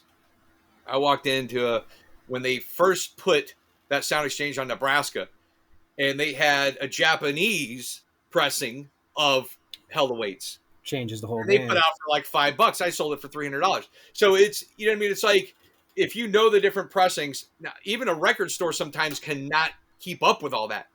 I mean, these reissues nowadays, they have everything on there, all the lettering, all the dates. Liner note, even flyers, or even putting old flyers in there. Really hard. So a lot of times what you got to do is, especially, I collect a lot of old Psych stuff. And some of that stuff, even the reissues, are $100 for a freaking reissue, because the originals are $4 or $5 or more. What you got to do is, a lot of times a dead giveaway is when you open up the vinyl, on the inside of the jacket, it's like white. That's a dead giveaway that it's a reissue. So that's little things like that. How it weighs the matrix, like on Show No Mercy on the original. I don't know if do you guys actually know what the letters in Slayer stand for? Actually, I do not believe so. No. All right, so on Show No Mercy, on the matrix, the runoff area of the vinyl, if you have one, you want to look now. Satan laughs as you eternally rot. That's what Slayer stands for. So, and also, a lyric. And that's a lyric. And on the back of Divine Intervention, it says it on the back cover. But for years, like, nobody knew this. And I saw it one day. I was like, holy shit, that's fucking awesome, man. It's brilliant. It's like Altars of Madness, right? Had the etching of the Terrorizer etching in it, I believe. Advertising the Terrorizer. A lot of really cool. That's and a lot of times the reissues don't have that. So that's a lot of time. Like, when it comes to like Misfits, it is impossible to know every bootleg and reissue there is, because there's so freaking many of them, and they look exactly the same, man. I hate it. I hate that they should have to put like 2018, 2023, whatever on the back reissue. Because I agree with you, because I've actually fell for that before, kind of. I've done that. I've done it sometimes where I'm like, okay, I'll buy this record, and I think the worst one, I bought a Psych record off a friend of mine for like, I think $200, because it was like a $500 record. And I'm looking at it and I'm like, dude, this is, holy crap, it's fake. I can tell, like, now that I'm playing it and I'm looking at it. A lot of times also, a lot of companies like, I think Our Karma or whatever they're called, they just take like a rip, or like a CD, whatever they can, and put it on vinyl. So you'll hear that's a thing now. A lot of those are like that now. Yeah. If you hear like, cracks and whistles on a brand new record, it's obviously not legit. Yeah. They've been doing that. A lot of records are taken like that now. Yeah, it's crazy. I mean, it's. I buy all my stuff I buy through most of Europe for the new stuff. So I know it's legit. And they work like Plastic Head. They work with almost every company there is. I mean, from Metal Blade to Back on Black to Nuclear Blast to whatever, you name it. And the cost of vinyl now is astronomical. I Oh mean, man, it's even crazy. wholesale, it's insane. I mean, some of the stuff I'm paying $20 To pay under wholesale. $40 is like a miracle. It's like at the end of the day. So we try to keep our records on around $30. That pays, for everything, the shipping and all that. And we're getting people driving an hour, 2 hours, 3 hours now because we have one of the biggest metal selections there is, which I take great pride in that because it's something I always wanted. That's awesome because it Awesome. used to be a couple years ago. It was Sound Exchange over in Pinellas had a pretty good metal section. It was like because record stores. That's one thing that's awesome with your stores. Up in Jersey we had these stores. Now it's kind of a lost art, man, because it's a risky thing. You don't see many of them. Not even record stores, so to say. But what you have is like a center of like if you like metal records, well, you pretty much probably like this, and you're pretty much gonna like this because it's kind of like we all know. We all kind of like the horror movie, like you said. We all like the horror movies. I grew up with the action figures and all that stuff. I like all that. So it makes It's all total sense, encompassed. man. It's all Yeah. encompassed in one store. You have Yeah. everything Yeah. encompassed in, you are the Aces Records. I mean, It's at the a end of the one day. stop for sure. Yeah. I mean, we have people that come That's in, they'll buy a amazing, man. vinyl, then they'll buy a figure, action figure, or a video game with their record, a poster, whatever, whatnot. We try to have everything in one spot. And we also I try my best because I'm the only person Melissa does price some stuff, but I pretty much price everything in the store. So it is a dream job, but there's so much stress involved. Like it's beyond what you can imagine. I literally was in the hospital 3 times last year alone from stress related from the store, just dealing with everybody and people coming in. They just want you to treat them this way. And it's impossible to treat everybody how they want to be treated. We've gotten bad reviews over the craziest stuff, literally. And this one's my favorite. 1-star review, loud, heavy metal music. I love it. That was a bad review. So, But this is the great thing about being your own boss, though. You could just be like, "Well, fuck off, then." yeah, That's just the I way mean, it goes. I mean, and it comes to that where it's like you have to be professional and not attack these people. And I try my best. And at the end of the day, man, when it comes to pricing, I try to have everything on the lowest price possible of where I see anywhere online or any other stores. So I don't try to price gouge anything. And I tell people like, look, if you come in here all the time, you see something, just let me know. If I'm overpriced, just let me know. I don't care about beating another price. You know what I mean? I'm not that guy that has to get top dollar for everything. Yeah. Well, dude, you got to make us. If you ever get a chance, man, we would love to. If you make us a little video of some of your shit, we could put it on our Instagram page. Well, now that I know I've got a Pokemon game that's worth money, I'm gonna. He's gonna come in there. He's gonna want top dollar, man. Like anything you want to sell, we buy 7 days a week. So Yeah. I'm gonna back up my truck. He's just gonna have to come unloaded out of the bed. Exactly. But So, John, funny you say that because that's exactly what, and that was a big part of how I got my Jesus. I mean, we're up to 8 buildings now, and we're building right now. We're waiting for all the permits to be done for a 2,200 square foot warehouse on my property back here to hold most of everything we have.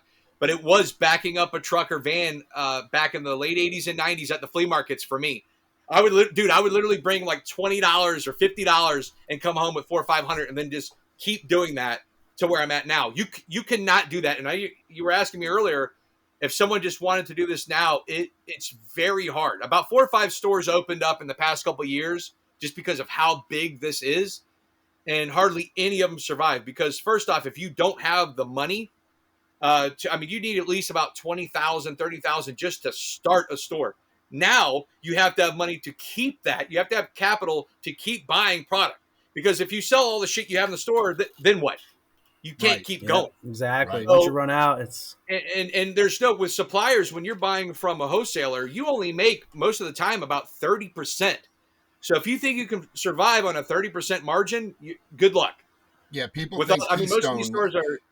Keystone used to be you making 50 to 100%. You buy something for $5, you're selling it for 20. Those days are over. Those days are over. Yeah, and that's where buying from the public that does happen for us. I mean that's where like somebody will back up, a truck and we'll get 2,000 comics, and we'll be like, look, okay, there's 2,000 comics here. How about this much? A lot of times we won't even look through them all, and next thing you know, we're pulling out $1,000 comic that is paid for all of them. So, That's but a lot of crazy. times it won't, and it takes time. It's not just like you get lucky every time. There's a lot of inventory. There's a lot of work involved. There's a lot of pricing and rebagging and boarding, and stuff just doesn't sell like that. I mean, sometimes, dude, I've had stuff that I've had for 5 or 10 years, and it's still sitting shitting on the shelf. Like I should say, Exactly. shitting on the Damn, shelf. man. So, So you, but yeah, I know it's crazy the inventory I have right now. It's going to be amazing to actually have this building up, and we're going to put everything organized in bins, and then I'm finally going to get to do a legit video showing if I should. I don't know if I should. We'll have a lot of people, where's this at? But yeah, no, you got to be a little you know, careful. I know. I'd be bringing shit home with me. I'd be yeah, like, okay, this has to go. This has to come home. yeah, we're So gonna have what like you do laser is guns. you in set front. you set your Yeah. GPS. You take a video of the front of your house, but it's not your house. It's somebody else's Yeah. house, so they think it's your house. Yeah, The guy who stole the people who steal from you just do with their houses. You know. yeah, I mean, we'll yeah. definitely have a lot of security for sure. There's going to be cameras everywhere and whatnot. But yeah, no, it is insane where I was and where I'm at now. And I'm telling you, with nothing, I like again never had anything, never had any real money to invest. It was just the knowledge and a little bit of money that just kept piling up. That luckily I was never into to drugs or anything like that or heavy. I wasn't really an alcoholic. And we always had fun. I don't have anything against drinking. I just want to just say Yeah, that. exactly. But there's a very key side to that, to where, I mean, you see guys, well, I had this, but my girlfriend or wife, I had this, but drugs, I've had this, but this. Yep. And a lot of luck was involved with this too. I'm not going to take all the credit. There's a lot of luck involved, being at the right place, right time. Just like, being in a great band, like, why the hell did that guy get that gig? I could have done that. What the hell? Yep, it's right place at the right fucking time. So it is putting yourself out there and making things happen a lot too, with the knowledge and experience. So, Well, and it also helps you're a good dude. I've known you a long time. You're a good dude. You know what I mean? I don't hear many people saying, fucking Josh is a fucking dude. You know what I mean? Yeah, I've never heard. Yeah, I mean, honestly, I there can are tell you a some for lot. sure, but yeah. Except for the guy who sold Josh the record for 100 and found out it was 3,000. That motherfucker. So no, that's not. I don't go after people like that. So I have bought Ben Myers from Nasty Savage. I bought all his records at one point in time, and we were very fair. We looked at the time and moment. This was a different time. Stuff was worth a lot less. Mike Browning, when he was wanting to rebuild the car, I bought hundreds of T-shirts, vinyl, and demos that I wish I would have kept. But this was at a time where, I did make an amazing profit off everything, but the stuff wasn't worth what it is now. I mean, He had some stuff that now is just absolute gold, and I wish I would have kept. And a lot of other guys, John Schaefer, I just bought a lot of stuff off of him. I helped him out. He's going through a lot of stuff right now. I bought a lot of stuff off of him. He's a big comic collector, and I ended up buying about 400 or so omnibus books off of him. Oh, wow. And some of these, a lot of these books he paid $100, $200 each for. So that was really hard to deal with because he didn't want to get rid of them, but he's moving back up north and all this stuff happened. So a lot of people in the music world I have bought from, or they know to come by the store and sell stuff or whatever. So, and I try to be very fair with everyone. I mean, Jerry Mortarella, I think I always get his last name Mortallero. wrong. Yeah. And I've known him forever. But one of his friends passed away, and he had to sell. He goes, dude, I have like 500 CDs. I got like 1,000 T-shirts. I can't do this. And the wife was like, can you find somebody? And I went over, and we spent hours upon hours over there. And I drove all the way to where he was. And we came up with a price that he thought was fair for everything. And taking, a lot of times when you're taking bulk, it may seem like you're getting it for nothing, but dude, when you're taking 4,000 CDs or 1,000 shirts, that's a lot of time and effort that goes into that. It's not just like, oh, I'm giving you $5,000 and I'm going to make 50,000. It's not like that. There's a lot of time and effort and hours. Like George from, Corpse Grinder, he came to my old store, sold me about 300 or 400 shirts. I still have about 300 of them, so it was like, I can't, you're just one guy trying to do all this, and it's become where I have so much inventory and I trust nobody else but me to list and sell this stuff. That makes total sense, man. I mean, and like I said, I watch, I see some of the stuff. I always tell my wife, like, man, I'm like, this guy's got some amazing shit. And like I said, it's a respectful envy. It's like, wow, I actually, it's great to see you be able to do something that you actually enjoy. Like you said, yeah, you wind up in a hospital a few times a year. You don't have a boss standing over your head. That's the trade off. But and I mean, yeah, I think it's awesome. You guys got like we said, you got video games, action figures, comics, records. I mean, and then just cool shit. Like you said, you got stuff from band guys in Tampa that is some historic shit. I'm sure, man. Like stuff they wore on album covers or like Oh yeah. demos that. I mean, some of these guys you're mentioning, like that their collections are just sick. I mean, Ben Meyer's collection, I could just imagine. I mean, Mike Browning. but dude, yeah, Mike Browning's collection. I mean, I would say Mike Browning was the craziest collection that I ever bought. Now, not the craziest collection I've ever seen. I would say Terry Butler had a crazy collection, and I did buy some records off of him. I accidentally, and I don't know if he knows this, but I accidentally one time bought a test pressing of Merciful Fate Dead Again off of him. I did not know. I did not know at the time what it was. And then I had sold it later on. I opened it up. I bought 2 copies. Now that record alone is freaking rare as hell. An original. yeah, We only did a couple hundred of those. And when I opened it up, when I went to sell one, because I had 2, I was like, holy shit, this is a test pressing. I should have kept that, but Terry's collection is massive. Unfortunately, he's sold a lot of it over the years. Mike Browning, his collection demo tapes were, I mean, he had hundreds and hundreds of demo tapes, man, of stuff like the craziest stuff ever you could think of, like really underground stuff that there's probably Incubus demos and stuff, man. and yeah, I mean, crazy Italian stuff. Like, I mean, he had some. Man, it was what was it? God, what am I thinking of right now? What is that really rare freaking? What was that Italian thrash band? Is it Necrodeath? Necrodeath, the Shining Pentagram or whatever it is. He had their demo, and I was like, wow. I should have kept that. I don't know why I sold that, but it was like it was one of those things you have to sell stuff to keep going.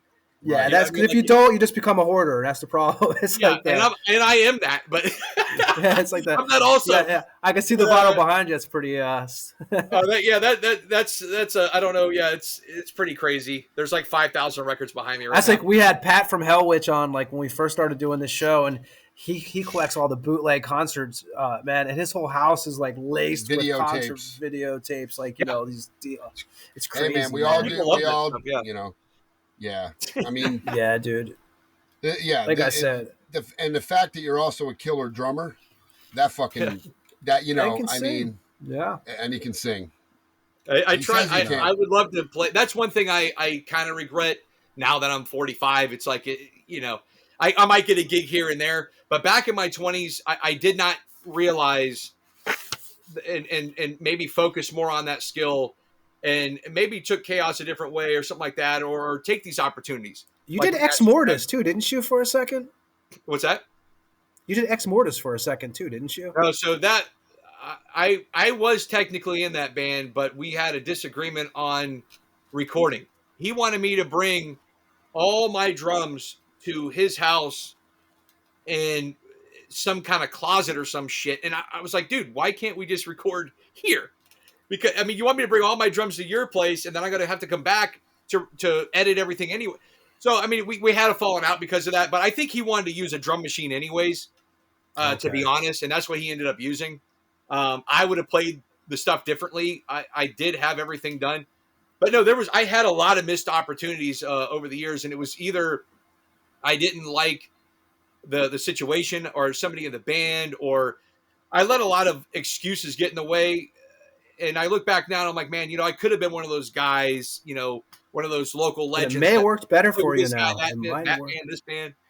Because I just love to play. It may have worked better for you though. Now you got your own store. If monetarily wise, yes, because there's probably not a band in the world that I could make what I'm making.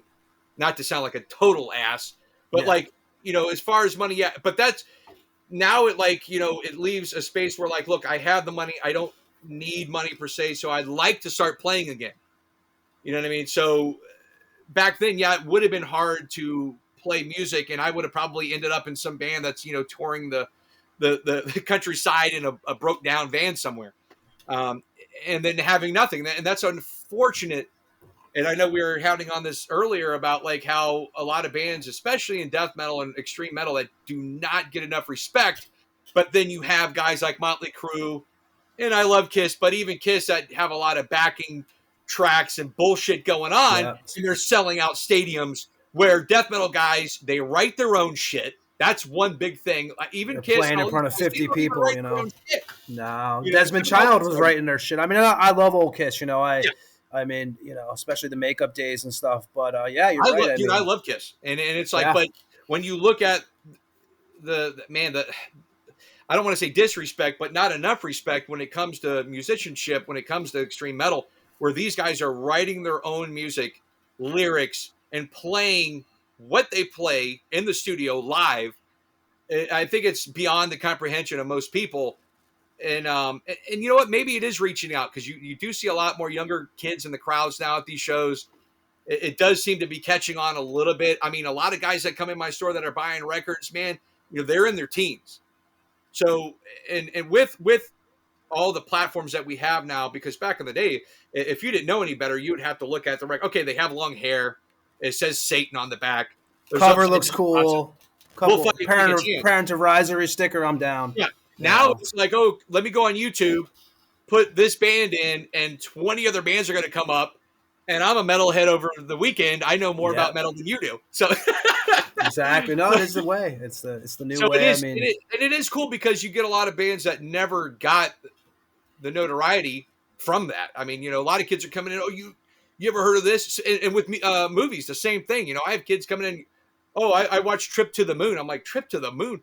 I mean, holy shit! Like, but that's what all these platforms are doing. It's giving this, you know, this second or third, fourth wind to a lot of these people or companies or whatever, whoever made or owned the rights to these movies and music, a whole new life. And it's really awesome. And it's not just like, hey, you don't just have to listen to fucking rap or bullshit radio crap. There's a whole different, you know, part of music that is heavy, man. You know, like, oh, you know, I only listen. You get a lot of kids, you know, especially back in the late 90s, early 2000s, all that, you know, metal sucks. You know, it's like, you know, it's not hard at all. It's just a bunch of fakes. And, you know, I listen to gangster rap because it's hard and it's heavy. I'm like, dude, you really should give metal a second chance if you're going for the hardness or the because the lifestyle of most of us that have to live is pretty fucking hard. These guys are pretty much talking about cutting people up to pieces, and actually some of them have. So yeah, exactly. We got what the bands killing each other over, what 20 years ago overseas. You know, that's a whole nother thing, and I love it. You know, it's like, you know, you hate to talk about somebody actually killing somebody, but it is absolutely amazing. And I know I say that a lot, but how Mayhem has gotten huge. And it really is that whole aspect of the fantasy that surrounds them that first off, they got away with it. I mean, they kill each other. They're so fucking angry. But if you look at the music, yeah, they do have some great songs. And I do like Mayhem live is amazing. I love the guys, man. And they have that attitude. I love it. But a band that like came from that time point and killed people and and the whole story of the band and where they're at now, I mean, I would say they're one of the biggest black metal bands. Mayhem, Dissection, you got some crazy stories behind those bands. I think the movie with the Culkin kid helped out a little bit there too. You know, I mean, so it was a little far-fetched, but it definitely did because that had a whole different. Because it showed people who Mayhem was, because they were kind of still underground, but after the movie, people are like, I need to go check out this fucking band, and because you see the whole mythos to it, and all of a sudden, now they're out touring fucking aren't they out with Cannibal right now? Yeah, they are going out with them. Yes, Gore Guts. Yeah, and you know, and it's awesome because it doesn't just leave it like, and I know this might be wrong of what I'm saying, but you know, politically wise, but. Being that some of those bands did do those things, the church burnings and killing people, it gives that like, you know what? You were afraid of metal at one point, right? And then when you found out all this shit's bullshit, it's kind of like, fuck it. But then when they did what they did and some other people did what they did, it's like, wait a second. Maybe there is a side of metal and there still is a serious side to this shit. So it gives us, I don't want to say respect, but man, am I going off the deep end here? But I agree. This whole amazing aura and fantasy that there is a different side of metal, and that a lot of people take this shit fucking seriously to where, and I know we were saying like, it's only music. Well, there are people that take this shit deeply serious, man. I mean, you talk shit about Slayer or Cannibal or Deicide, and they will fucking pound your Yep. ass. And I mean, even back in the day with, Paul with Exodus, kill that poser kind of shit. Like, I think we've gotten very light in the scene. I mean, people are very pussyfoot now, and maybe I shouldn't say this, but No, it's true. Everyone's afraid the to say scene, anything now. yeah, It's like it's not what it used to be where like, metal was like, dude, look, I'm not saying you have to look like this, but there is a certain dress code in a way.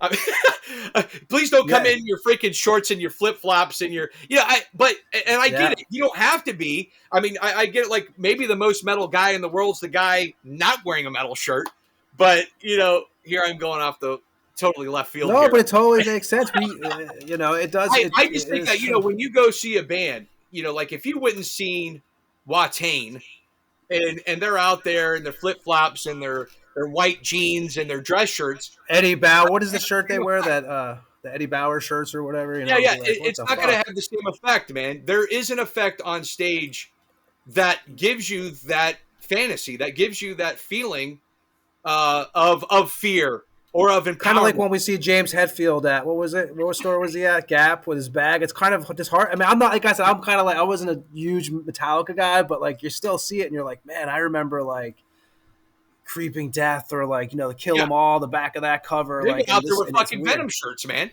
I mean, you're representing, and you're supporting what you believe in, right? I mean, that's what it's about. I was always the guy, like when we played live, I would always wear either a local band shirt or a band I really loved or whatever.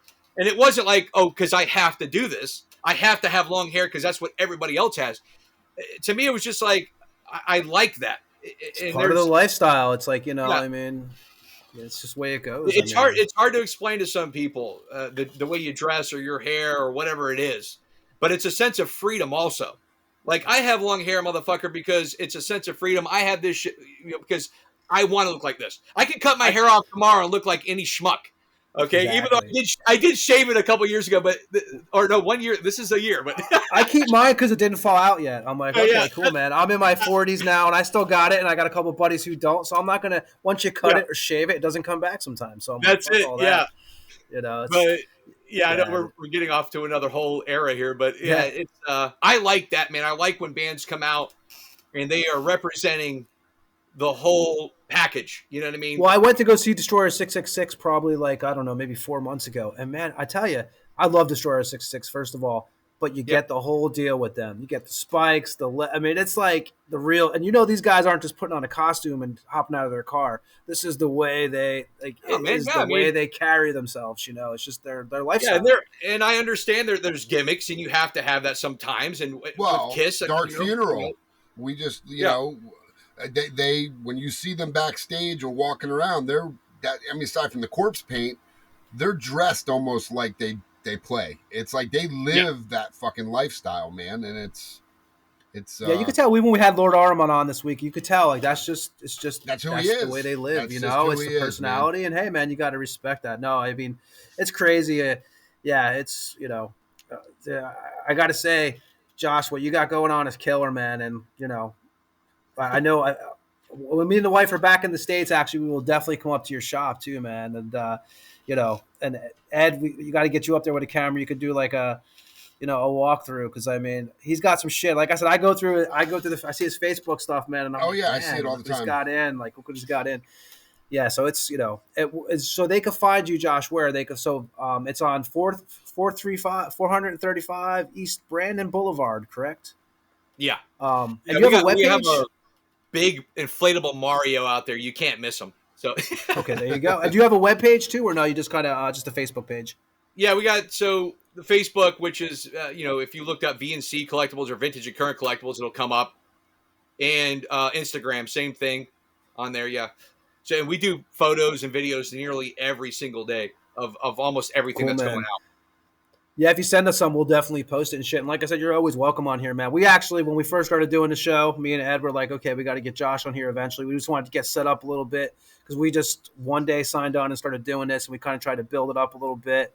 And you're always welcome to come on here, man. Like, because you have, like I said, I have a lot of this crap too. So I'm like, man, like I have so many questions I could ask you. Obviously, Well, like we didn't even. Oh, We didn't even, yeah, we didn't even get into movies, so yeah, we even get into little. movies. So it's So- like we're at almost I mean almost 3 hours here, and like barely talking about like metal as far as bands go. Right. I know we've been talking as a whole, but yeah, no movies or music. So yeah, you know what we should do is, Ed, we should do I was thinking about this. When we had Vincent on too, Crowley. We should do like during the Halloween season, man. We should do a whole movie episode. And Josh, you should come on, man, and we could totally Yeah, for sure. go over. I actually just before we go, even I was looking at the movies that came out this week because now it's becoming the season. Right now, we're starting to get to that time where everything's rolling out. Megalomaniac is coming out, which is a French film with subtitles, but it's pretty. From what I've heard, it's gonna be a pretty brutal movie. The Exorcists with Doug Bradley's coming out. I don't know much about that one. I have heard about it. That comes out Friday. I think everything's coming out tomorrow. Actually, Yeah, well, they had The Exorcist in the theater, and this is The Exorcists. Oh, is this a different movie? Yeah, I think it's a different. Was The Exorcist? Because there's another one coming out. It's the new Exorcist movie, and I saw the I don't. The new horror stuff. I mean, there was a couple things. Like I went to see, my wife talked me into going to see that Talk to Me. And I was like, I'm halfway through it. I'm like, are you fucking kidding me?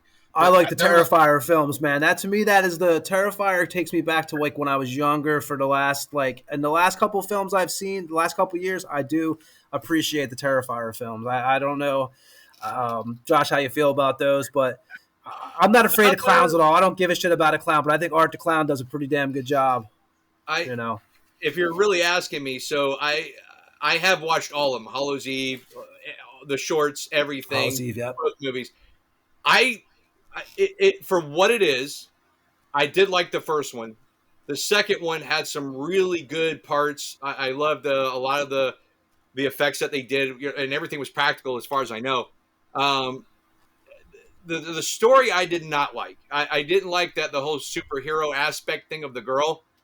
And then some of the weird parts where they were tripping on, I don't know what was going on there. And then it was just too long. I think it was too long for me.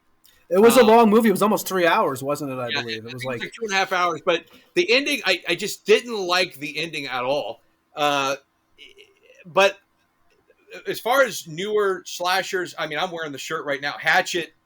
Yeah, I saw that. Yep. The first three are amazing. Kane Hodder is an awesome guy. I didn't like the last one that they did. It was just Victor Crowley. It was kind of goofy. It had Q from the Impractical Jokers in it. I was not a big fan of that, but the first three are awesome. If you guys have not seen that, I do like the Hatchets.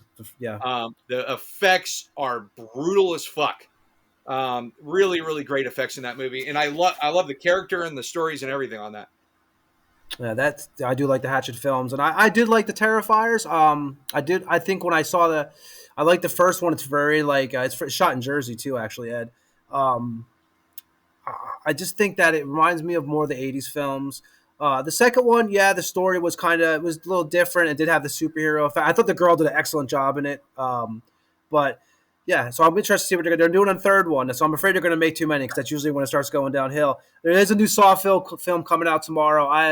I kind of lost interest after the two. I think this is the 10th installment of it on Lionsgate's coming out. But this one sounds pretty interesting, though, kind of. I guess he goes to the hospital and they tell him they cured him, but they didn't, and now he wants revenge, So, and there's a film called Nightmare, a Norwegian film that's coming out that's supposedly pretty good too. So that's all coming out tomorrow. I think the Nightmare is going to be on Shudder. But once we get close to Halloween, man, Josh, we'll have to have you back on and we'll discuss some horror movies and shit. Oh yeah, man.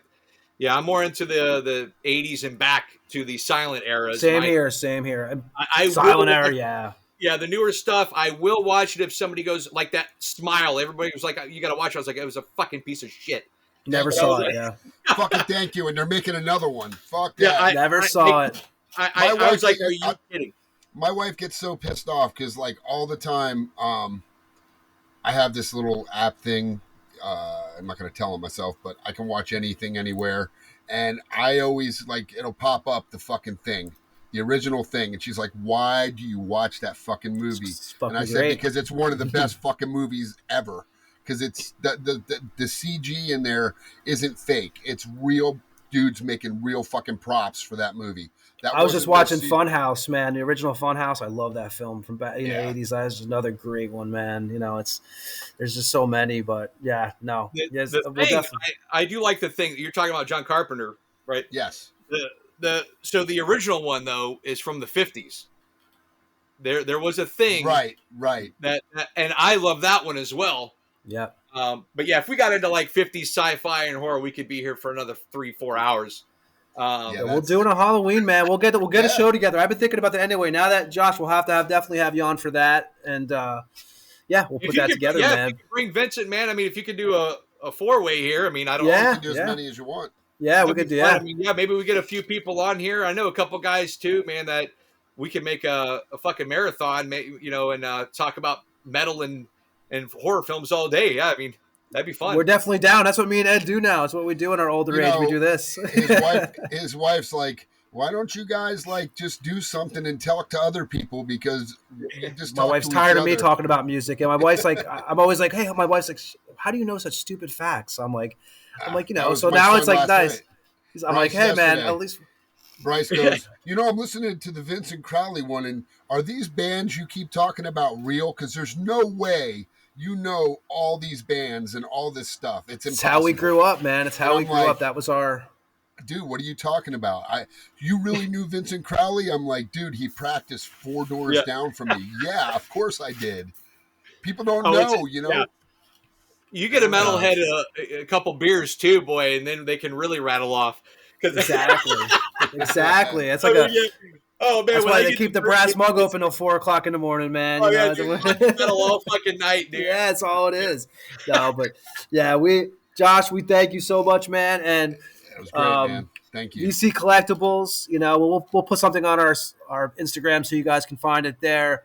Look for Graverot. Look for Yeah, Graverot. Graverot. Yeah, we're looking You know, to record in January finally. I mean, it's pathetic after 13 years of never having a legit record releases.